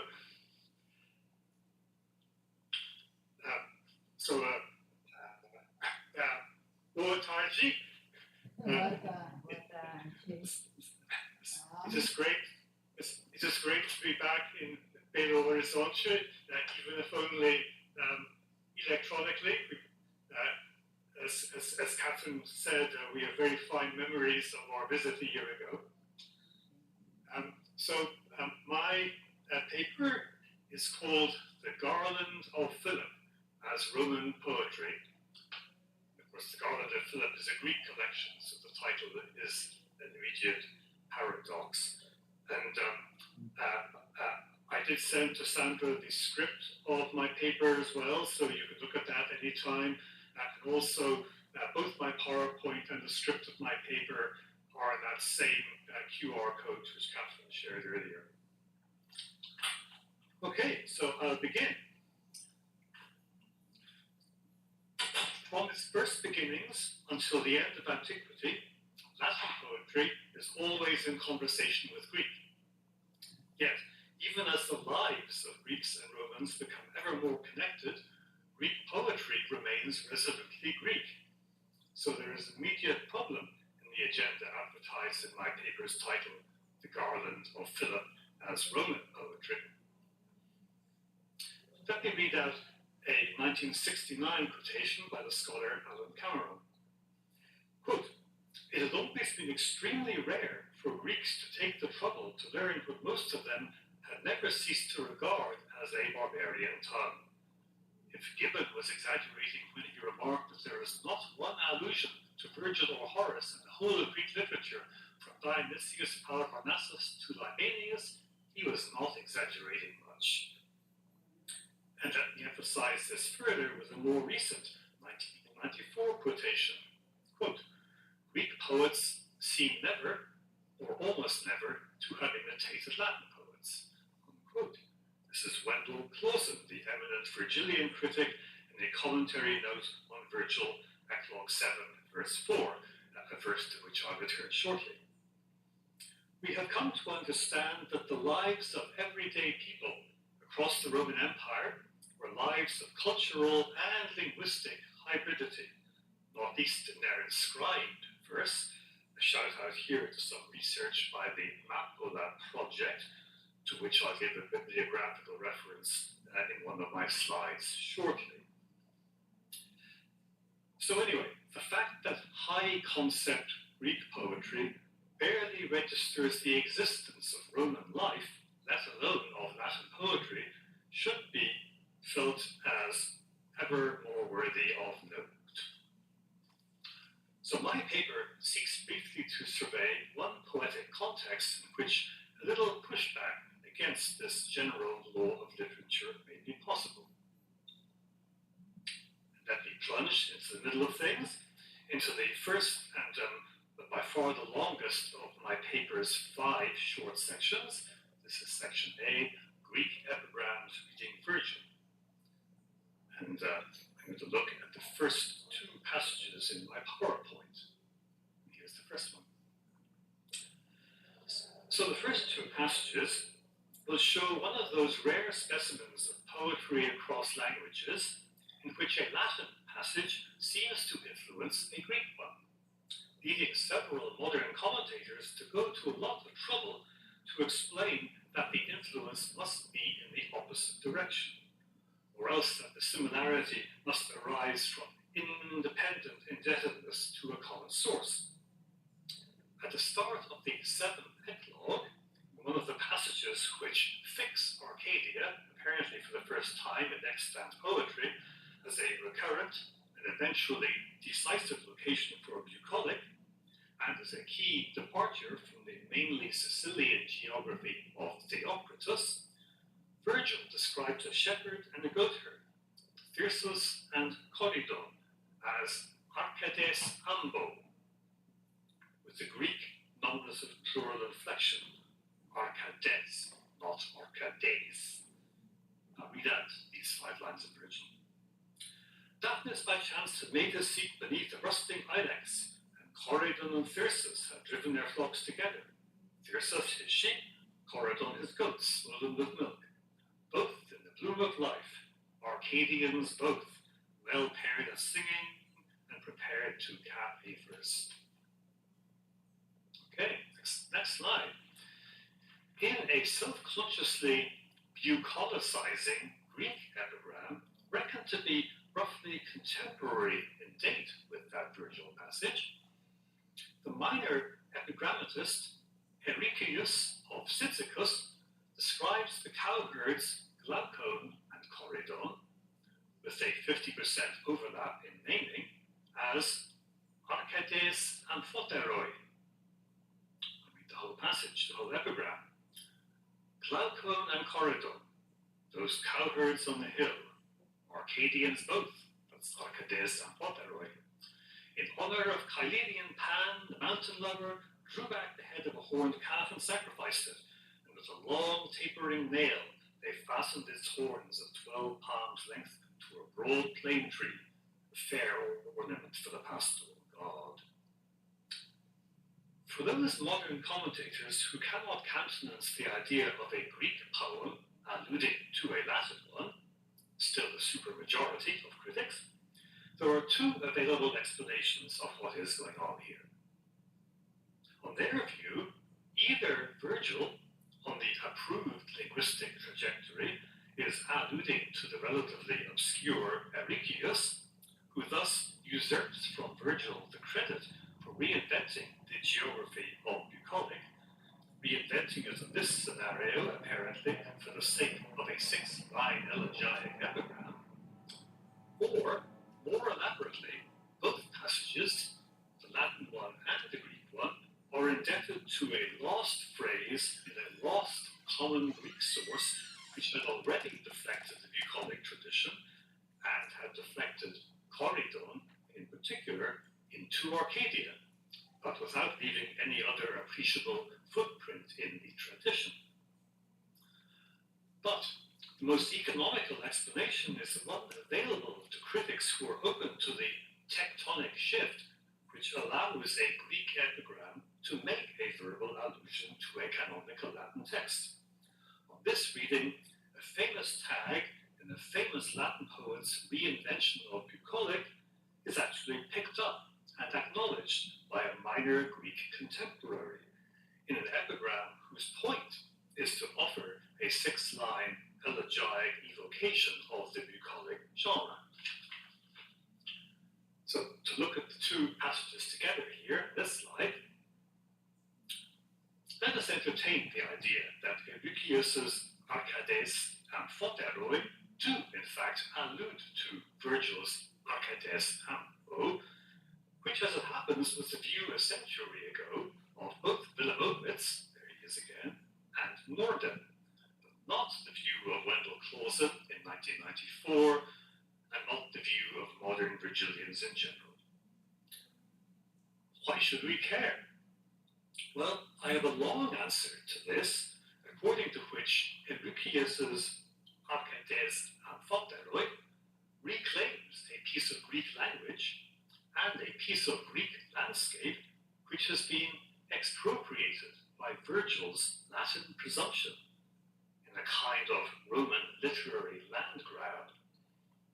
But today I'll go for the short answer, namely to say that if we accept that the Latin passage is the model and the Greek passage the imitation, this is either an example of a Greek reading Latin or of a Roman writing Greek, depending upon whether Ericius is, as he is usually taken to be, a Romanized Greek from Cyzicus, or, as the scholar Ewan Bowie has suggested, an expatriate Italian living in Cyzicus. In either case, he is an interesting cultural hybrid. The rest of my paper will attempt to broaden the quest for trace elements of Latin verse in the Greek language anthology in which Ericius's epigram was collected, the Garland of Philip, as reconstructed within the Greek anthology, the Anthologia Palatina. Now, if there is any genre of Greek poetry in which unfettered interaction between Greece and Rome should be able to exist, it is in the multi-purpose form of epigram. Intuitively, dinner parties involving literary-minded Romans, Greeks, and people of more complicated identity will often have sparked virtuoso trading and competition in verse epigrams, including competition across languages. A modern wave of scholarship, and some of it listed on my slide, has stepped up the study of cross-cultural currents in the Greek epigrams of the Garland of Philip. Until recently, those investigations have been mainly sociological. But what happens if, as in ongoing work by Regina Bischele, what happens if an element of poetology is added to the mix? And what if we now admit the further possibility that actual verse literature in Latin may bring something to this Greek Garland? So what follows are some notes towards a reading of the Garland of Philip as Roman poetry, as advertised on my title. And the first thing to say is that the existence of this anthology, edited by Philip of Thessalonica, a Greek poet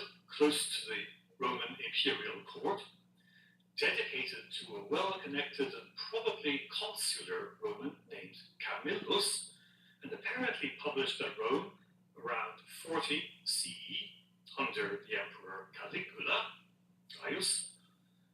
This offers us an opportunity to frame the terms of such an investigation very broadly. So this slide are the opening verses of the epigram in which Philip addresses his dedicatee and begins to characterize his collection.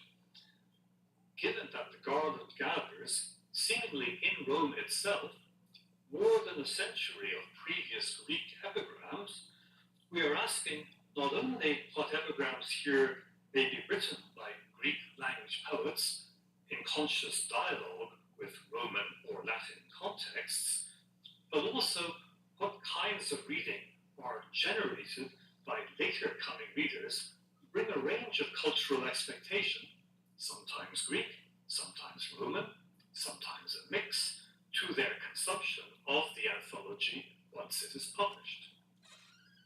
An epigram written in all innocence of Rome may become Roman once it is read or reread by a certain kind of user of Philip's collection. And even in the same time, in the same place, there will be more than one kind of reader constructing out of the same poems more than one network of associations. In effect, then, what we have is a plurality of Greco-Roman garlands in the plural. So, continuing my long section A, Greek epigrams reading Virgil, and following on from the apparent allusion by Eurychius to Virgil's eclogues, in surveying the two epigrams which will follow next on my PowerPoint, I'm going to stay with the idea that Virgil may be a Latin poet especially likely to find a path, one way or another, into Greek verse. Okay, this slide. Okay, in the face of the discouraging verdict of the Garland's 1968 editors, Gow and Page, for whom the second couplet of this epigram is bombast, and the first couplet is, quote, a mere froth rant of vocables, which means a bunch of pompous-sounding language that means nothing. Here is epigram Bassus, number 6 in the Garland. I'll read out the translation. Unbreakable oaths of the fates set their seal on, that's esphragisan, the last sacrifice, that of Priam, beside the Phrygian altar. But your holy fleet, that's Hieros, your holy fleet, Aeneas, was already finding anchorage in Italy, a prelude, Threnion, to your home in heaven. It is well that the towers of Troy perished, for a city, Polis, that is queen of the whole world, Cosmu, arose in arms, and hoplois. What I want to argue for here, to begin with an overview of the epigram, is a governing metaphor which articulates the action of the Aeneas myth in textual terms, as defined by a sphragus and a proimion. And given the post-Virgilian date of Bassus, and despite the silence of the commentators Gow and Page, I would take this epigram as a reflection of, and perhaps a conscious tribute to, the definitive textualization of the Aeneas myth and the rise of Rome in Virgil's epic Aeneid. So let me go into more detail about this reading. What seems to have escaped Gow and Page's notice in discussion of this epigram by this man Bassus, who is known to be active in early Tiberian times, is its oddly bibliographical coding. On a certain kind of reading, the allusion here is not just to the founding myth of Roman Imperium, but to the book of the founding myth of Roman Imperium, the Aeneid. It is at least clear that the epigram selects vignettes from the Trojan Roman myth that happen to coincide with key moments in Virgil's Virgil's epic. The opening couplet offers the slaughter of King Priam at the great altar as its synecdoche, as its summary, its encapsulation of the fall of Troy. Then, in Virgilian terms, the second couplet pivots from the second book of the Aeneid to the start of the third book of the Aeneid, as the hero Aeneas sets sail and proleptically finds anchorage in Italy. But this is equally readable as a rewind from Aeneas's great flashback narrative in Aeneid books 2 and 3 to the very opening setup of the epic in its opening prologue, back to what is not only in the metaphor of Bassus, the phroimion of Aeneas's and the Romans' destiny, but also literally the proimion of Virgil's Aeneid. In such a reading, the adjective attached to the stolos, fleet, that is hieros, holy, perhaps owes something to the proximity in line 3 of the name of the hero who in Virgil is always specifically holy Aeneas, pius Aeneas. Now, if phroimion in line 4 does indeed operate as a bibliographical flag, that prompts a closer look at the verb highlighted in the opening couplet, esphragisan. This is one of many words in the epigram deplored by the commentator's Gowan page. They write sphragisdo in the sense to set a seal of approval upon is late and rare. But a sphragis, as well as being a seal affixed by the fates, could also, since theognis, be a seal affixed by a poetic author, as indeed was explained in that quotation from Melody Muller in Patricia's paper. And as such, the sphragis may figure the death of Priam in this first couplet as a textualized conclusion to the story of Troy, to balance the textualized beginning of the story of Rome in lines 3 and 4. Okay, the final couplet, lines 5 and 6, the final couplet can sustain a tendentiously Virgilian reading too. One of Gow and Page's minor dissatisfactions is with en hoplois. However, to take a step closer, perhaps too close, to the idea that this epigrammatist may actually intend to acknowledge for his readers the Latin elephant in the room, as we say in English, perhaps the prepositional phrase, en hoplois, operates here as a Greek gloss of the Latin language's phrase, in armis. That is, Rome finds its origin myth not only in arms, but in the epic titled by its opening word, arma, that is, in the Aeneid. Now, Bassus, or Bassos himself, to whom we should return, was sometimes in the manuscript cited with the fuller name Loliou Basu, or Basu Loliou. He has a name that immediately advertises some connection with Rome.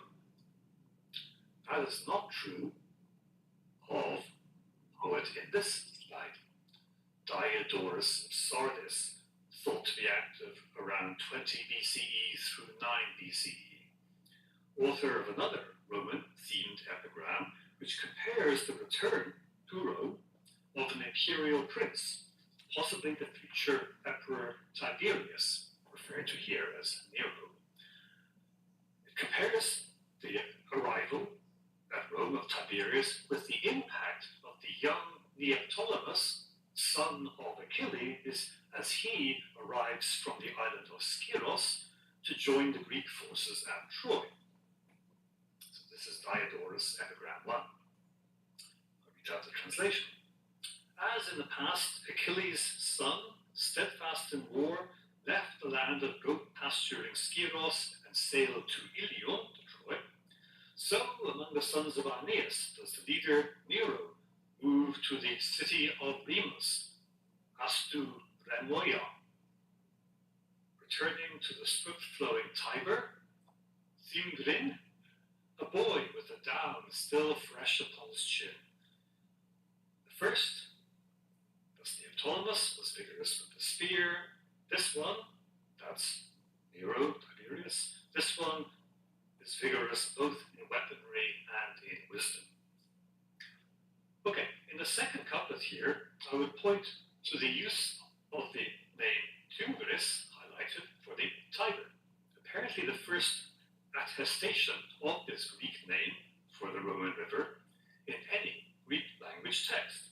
But in these very same years, and probably a little earlier, this is a highly visible Greek innovation by Virgil in the Aeneid. The name Thymgris in the Aeneid is a Hellenizing gesture by the most canonical of Latin poets. And in support, I would consider in the same couplet the highlighted phrase, city of Remus.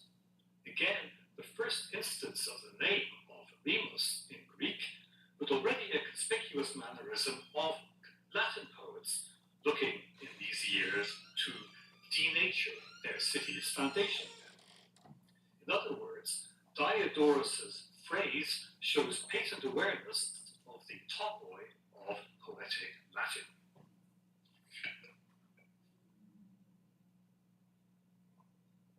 And yet, it must immediately be allowed that we are not looking at anything like a version in reverse of the laser-guided patterns of allusion or reference with which contemporary Latin poetry engages with Greek.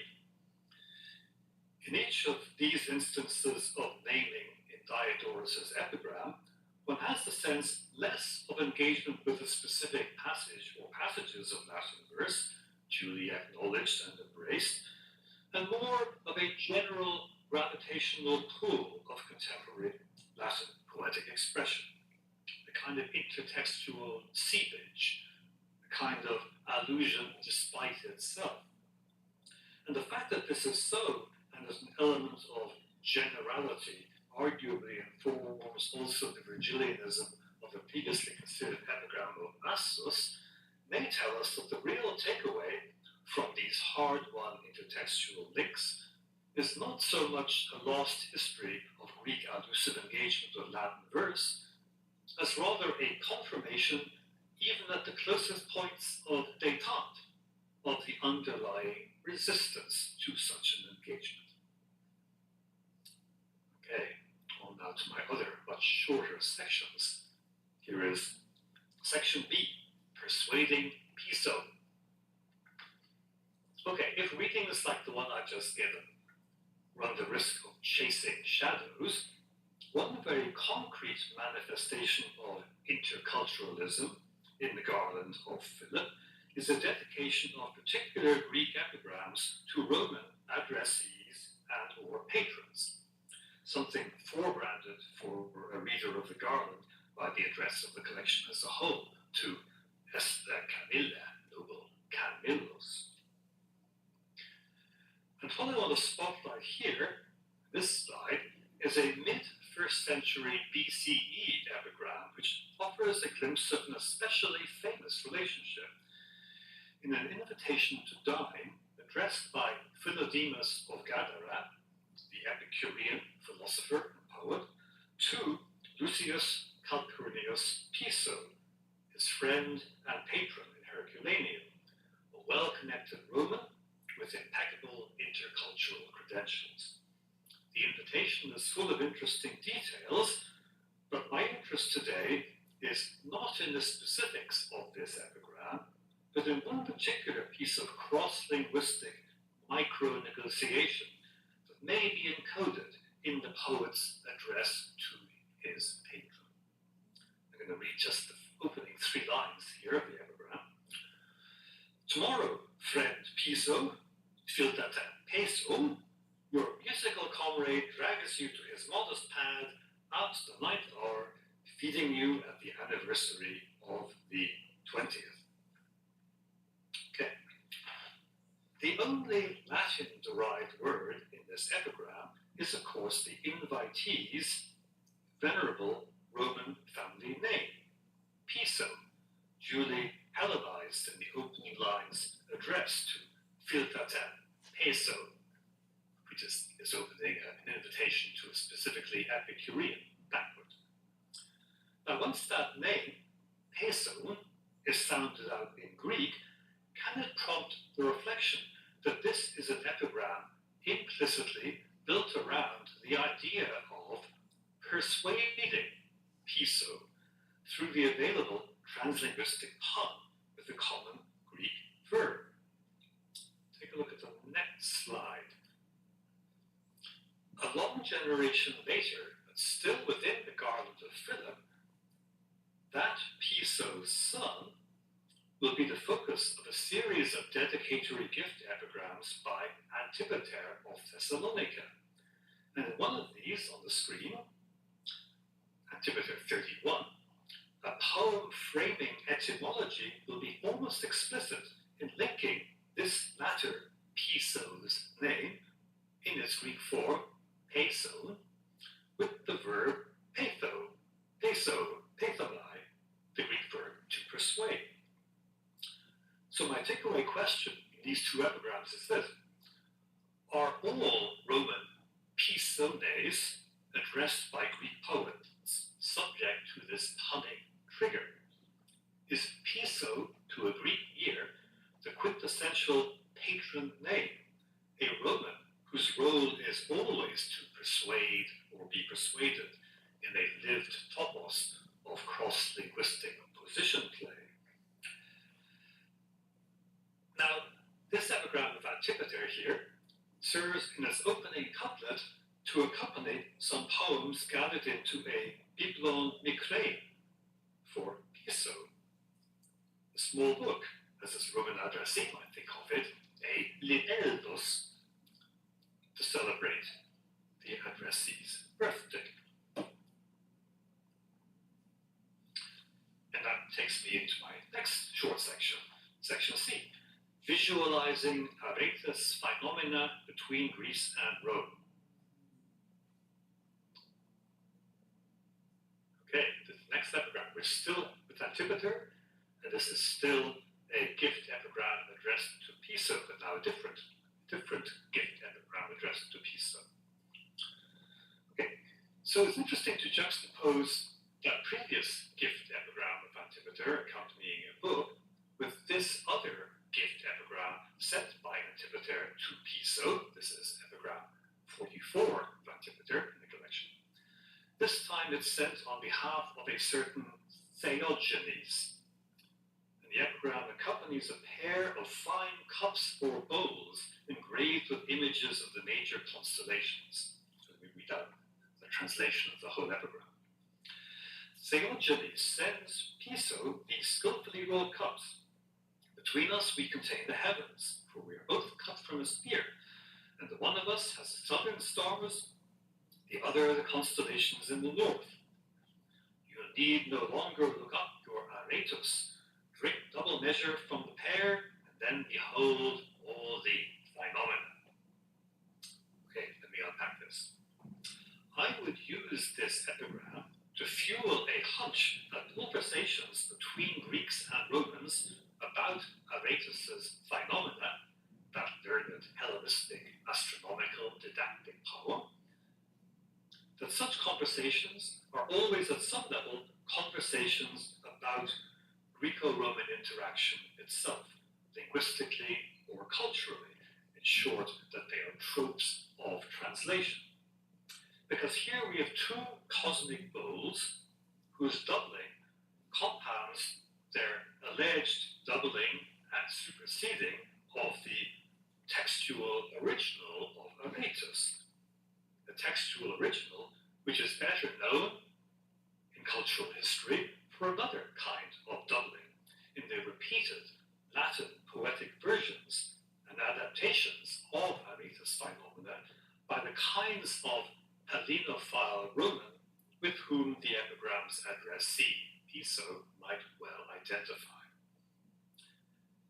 As the art historian Anne Klopsner pointed out in a 1995 discussion, a pair of drinking vessels like this, for Greek and and for cultured Roman alike, implies commensality, sharing the table of hospitality, an opportunity for a host and a guest to drink and converse together.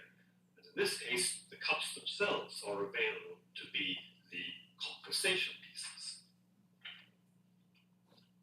Okay, moving on to section D. We're still with Antipater. Section D, myth, anthologizing Antipater after Ovid. Hero and Leander, Niobe, Daphne. I only use the next 4 slides to make the provocative suggestion that even Greek mythological epigrams in the Garland written before or independently of Ovid, once selected and combined by a post-Ovidian anthologist, may become susceptible to the transformative effect of Ovid upon readers of Greek or Roman mythological tradition. Early examples then of an effect with a 2 millennium long history since.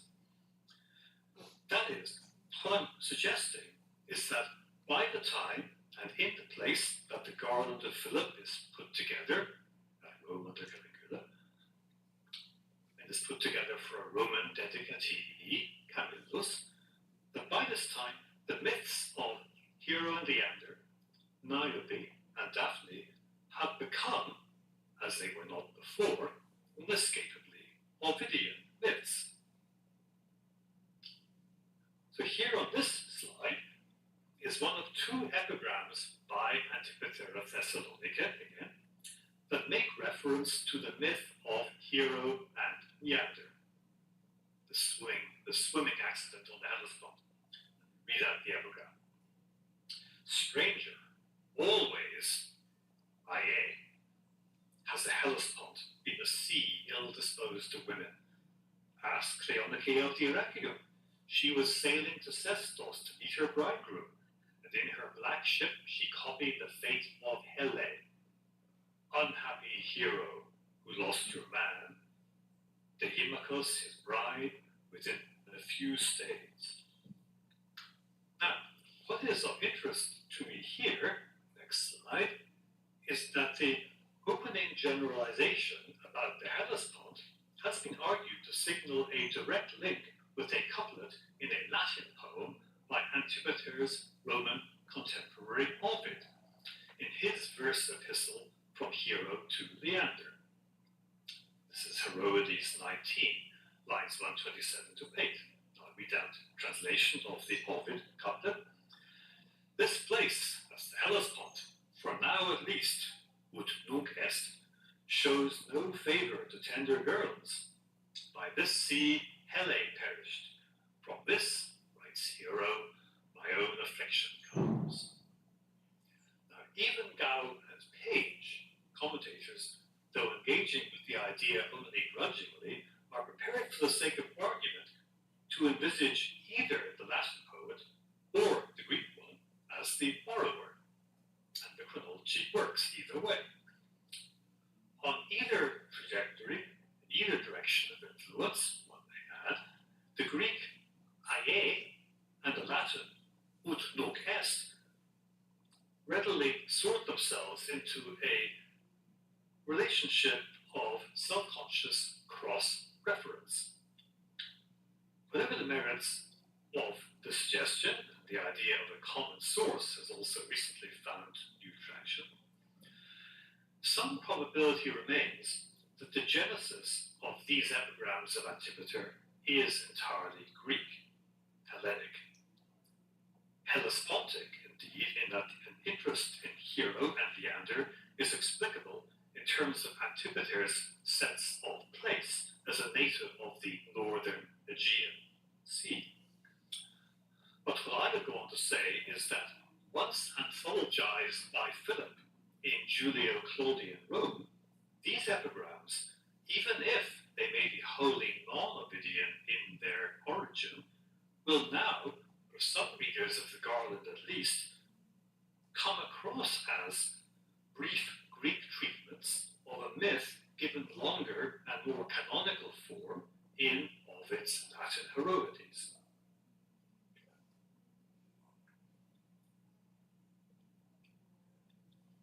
a similar argument can be made with Antipater's multiple epigrams on the mythological figure of Niobe and the Niobids, her children who are slaughtered by Apollo and Artemis. And I've listed, but not quoted, these epigrams on Niobe and the Niobids on this slide here, numbers 22, 67, 86, and 87 in Antipater's poems in the anthology.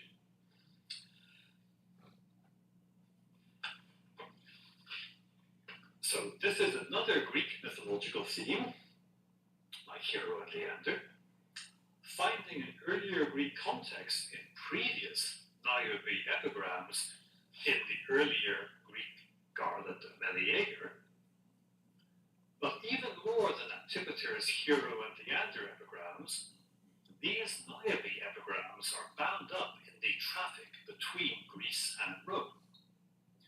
An overtly ekphrastic accent in one of them may suggest that alongside their poetic debts to earlier Greek epigram, Antipater's Niobids are in conversation across media with the famous Greek Niobid statues imported to Rome in the 30s BCE for the temple of Apollo Socianus, as attested in Pliny's Natural History and Archaeology has confirmed circulation of these Niobid statues in Rome. Now, Antipater is known to be writing from the 10s BCE onwards.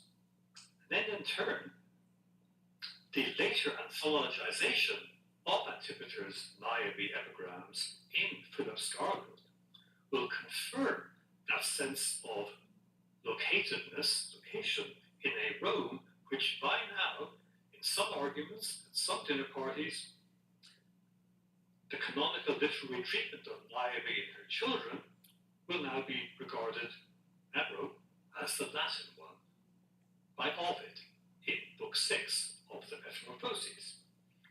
Not least because the canonical reaction to those imported Greek statues will by this point be Ovid's reaction too. So when you look at the epigrams of Niobe in the early imperial Garland of Philip, we have to ask, who now owns Niobe and who now owns Hero and Leander? The idea that a cluster of Greek epigrams can be Ovidian at the point of reception deserves consideration alongside the idea, which until recently was novel but now is more common, that a cycle of Greek paintings in a house in Pompeii, even if individually attributable to classic Greek models, can likewise be received as showing the imprint of Ovid. Okay, to interrogate just one more myth, the advertised one, Daphne, in this connection, and to look at an epigram now by the anthologist himself, Philip. Who now owns Daphne when the anthologist himself, Philip of Thessalonica, writes an epigram about her? I'll read out the translation. Daphne, who once, Pote, rejected Apollo, has now raised up her dark-leaved bough from the altar of Caesar. In the former god's stead, she has found a better god. The son of Leto, Phoebus, she loathed. The Zeus descendant Aeneas, she despised. He cast her root not from Mother Earth, but from rock. Not even stone can refuse to be fertile for Caesar. Yet, despite the silence of the commentators on the page, this may be a true case of a Greek epigram which is, from the outset, in conversation with the Ovidian mythological canon. That opening, Daphne, who once rejected Phoebus, at least for a Roman reader of Philip's Garland, such as his dedicatee, Camillus, once the word pote will operate as what we call an Alexandrian footnote, that is, once pote, once in the first book of Ovid's Metamorphoses. Applied poetic plus reference. The first book of Ovid's Metamorphoses is by any early imperial measure the major treatment of the myth. This is surely how the chronology stands for Philip himself, not just at the point of anthologization, but at the point of composition as well. Here, at least, is a Greek reading Ovidian Latin. And if any doubt lingers after that metapoetic pote, it must be dispelled as soon as we read that for Philip's Daphne, like Ovid, things end with the Caesarean sequel, an honorific role as a Roman imperial monument. Not this time Caesar's Palatine house, but one of Caesar's altars. Okay, last section, section F, a girl named Corinna.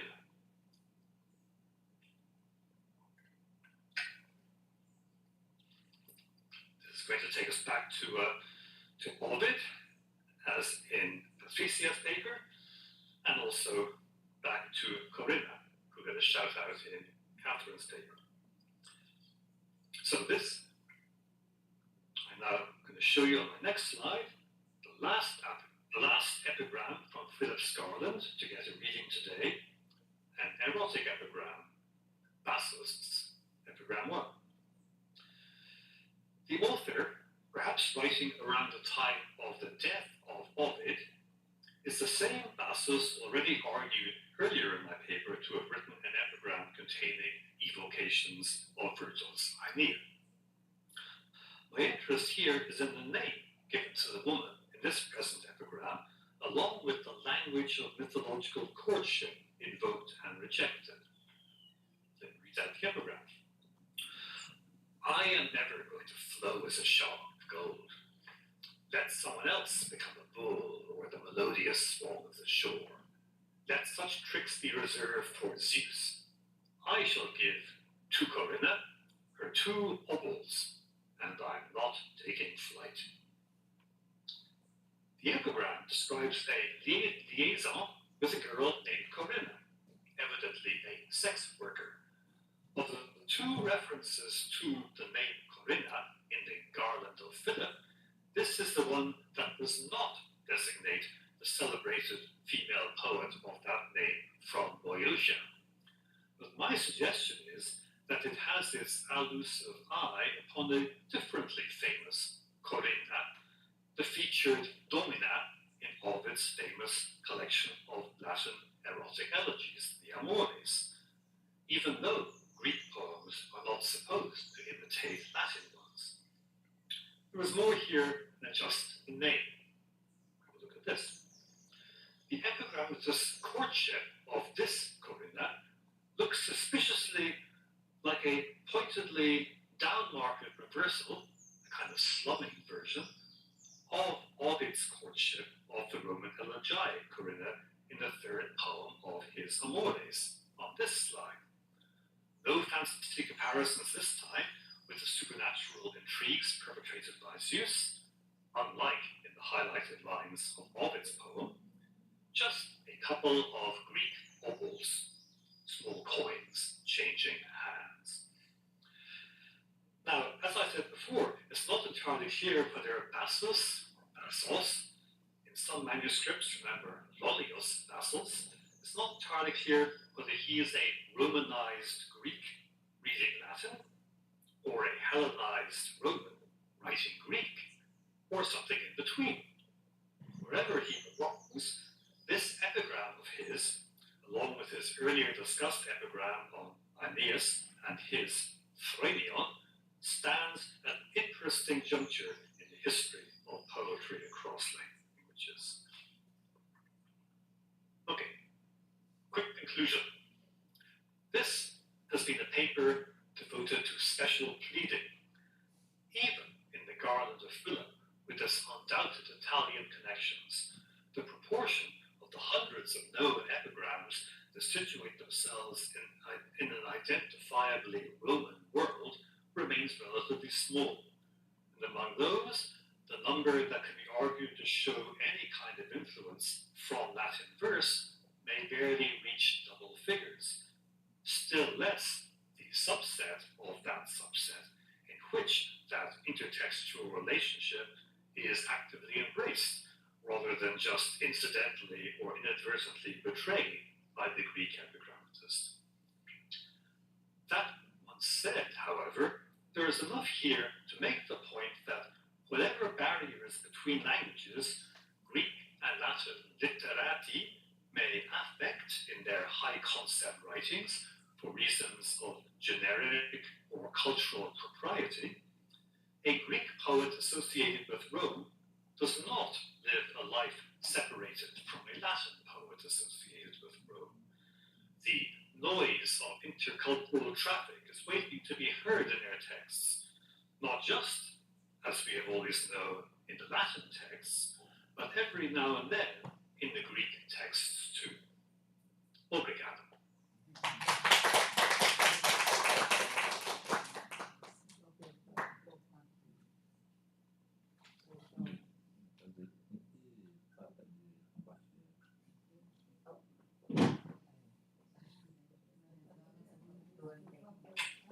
Okay.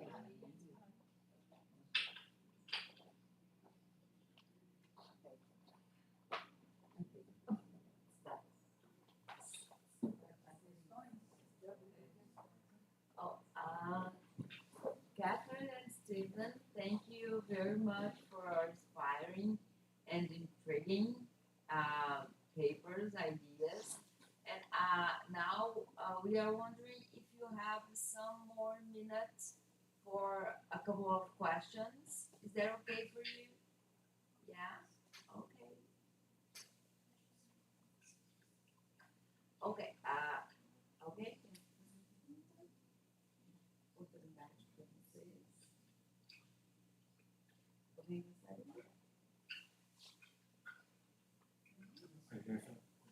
Okay, Professor Matheus Trevisan is asking a question.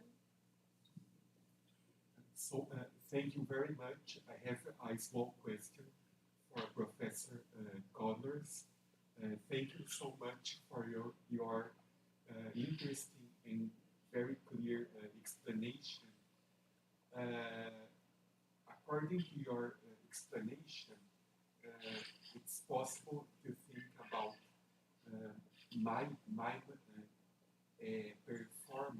performers as women. But how about authors of this kind of production? Is it possible to think that sometimes women were also authors in this case, or just men? So thank you very much for that question.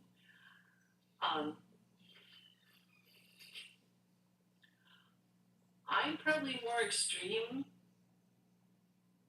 than many people might be, but I do think there's no reason a woman could not be an author. And we have inscriptions that talk about women as the Archimima, leader of the mime troupe. Why not?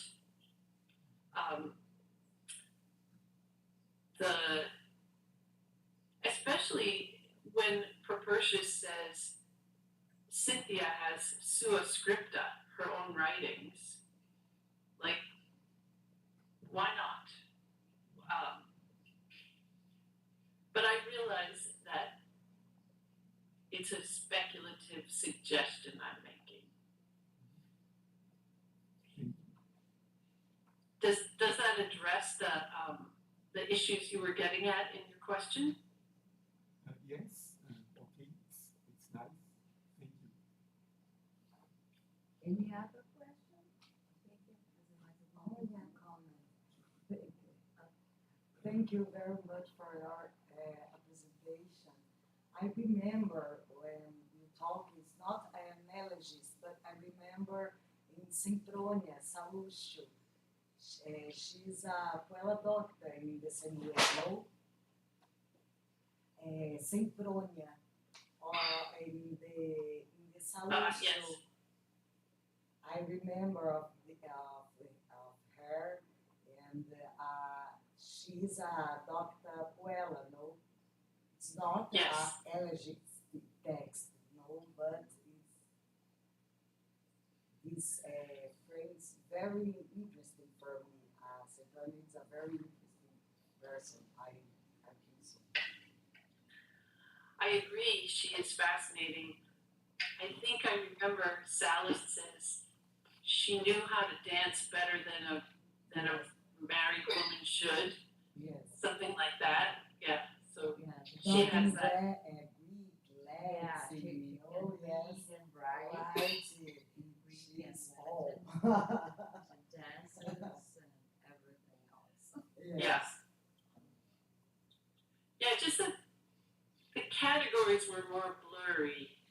The people who wrote the authoritative histories of Roman literature, many of them worked in educational institutions that were closed to women.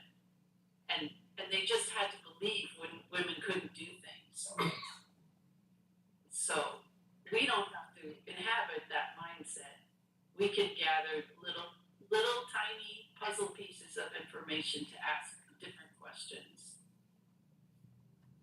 But in a vision of the man, no, because it's a man write about her and about another woman, no. This is the problem, I think. Yeah. Only this register we have, no.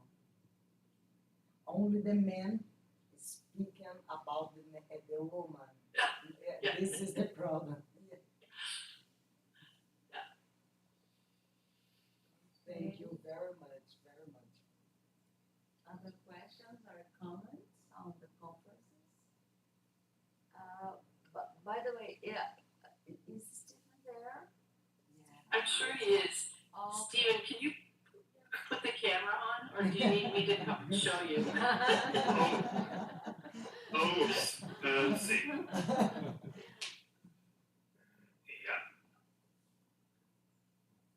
Okay, am I back? Oh, there you are. Yeah. Yes. Thank you. I could hear everything, don't worry. Okay. Yeah. Anyone would address Stephen's question? Could I ask a question to Patricia? Sure. Yes. Go ahead. First, it is great to see you again, Patricia. My pleasure. Last time I saw you, I think, was an evening we were out listening to Chorino music. Samba. 10 years ago. Yeah. So I very much enjoyed your paper, and my question is really just an invitation to speculate about something related, because I know you have studied Ovid's exile poetry for many years. Yes. And my question is this. We get a picture of the wife of Ovid, Fabia, in the poetry, and it seems to me in some way the same questions that you were raising about Ovid's autobiography in general also come up with Ovid's portrayal of his wife. How much are we getting a real picture of Ovid's wife and a real picture of their married relationship? Or how much is Ovid offering in his exile poetry a kind of a literary picture of what the relationship of a Roman poet with his wife should look like? Thank you very much for this question, because in the final of my paper, I tried to make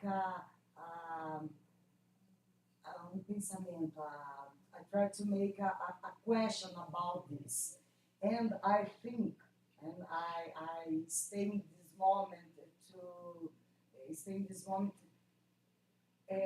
formulating this thing. It's a metamorphosis, I think, of a female figure in in, in Tristia. I'm sorry, my English is not very good. I prefer speaking Italian, and I feel confused when I expose it. In Italian, it's very easy for me. But I don't speak this, but this is here. I think it's a transformation, a metamorphosis of a female figure in this elegy, like the Tristia is the metamorphosis of Ovid. I think like in as many other scholars. Thank you very much. I think it's a female who offers dollar and passion.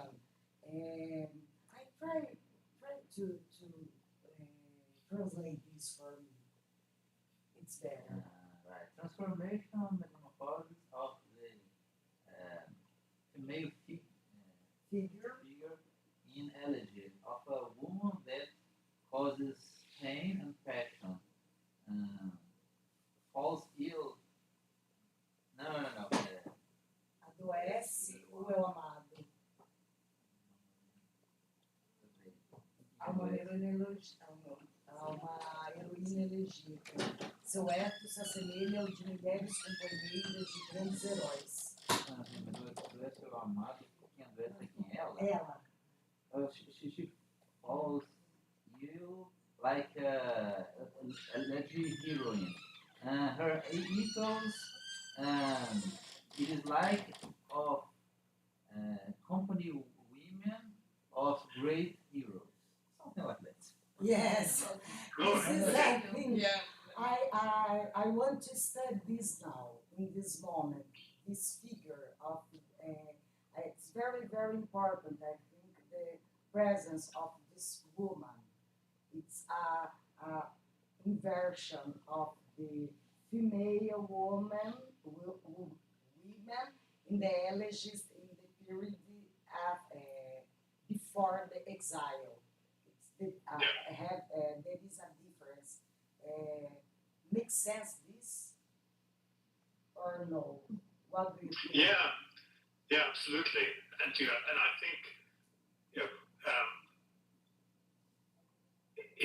in one way, Ovid maybe wants to present a kind of picture of himself as an ideal husband, his wife as an ideal wife, which can be a way of responding to the Emperor Augustus and saying, Yes. you exiled me for immorality, but look, I am a fine Roman husband with a fine Roman wife. Yes. So they, Thank you very much. This is very important for me. This is a thing in this moment. I want to development this after. I thank you very much, and thank you very much your speak because this is important to see a Greek the intertextuality, not only Latin receiving the Greek, but the change, Greek receiving the Latin. This is very, very interesting. Thank you very much for your study. Thank you. I'm sorry for my difficulty to speak in English. Your English is much better than my Portuguese. Thank you. But we try to speak in Italian. It's more easy for me. Like o Barquese. E eu preferisco parlare italiano. Thank you very much. C'est molto gentile. Grazie. so thank you very much, Catherine Connors and Stephen Hinds. Oh, the names is changed for us. We but switched it's okay. offices. Okay, Yes. yeah, switch places. It's okay. So thank you very much. It was a pleasure having you with us again. And hopefully next time it will be in person one more time. Okay, thank you. you so much. And the idea that Stephen showed us that the reception can be seen as a cluster, it was very insightful, a cluster of lines and text and preview text we read. It's very interesting because the three of you showed us many instances of this cluster that can be shown in a text. Thank you very much. It was a great pleasure for us having you. Acho que nós podemos encerrar. So, goodbye. Thank you. Bye-bye. Thank you all so much. Thank you. Thank you so much. My Thank you. pleasure. Thank you. Thank you, everyone. Lovely to see everyone.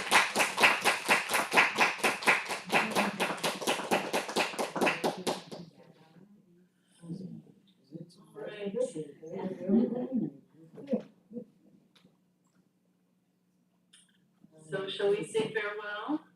Okay. I'm gonna say goodbye. Bye-bye. Bye-bye. Bye-bye.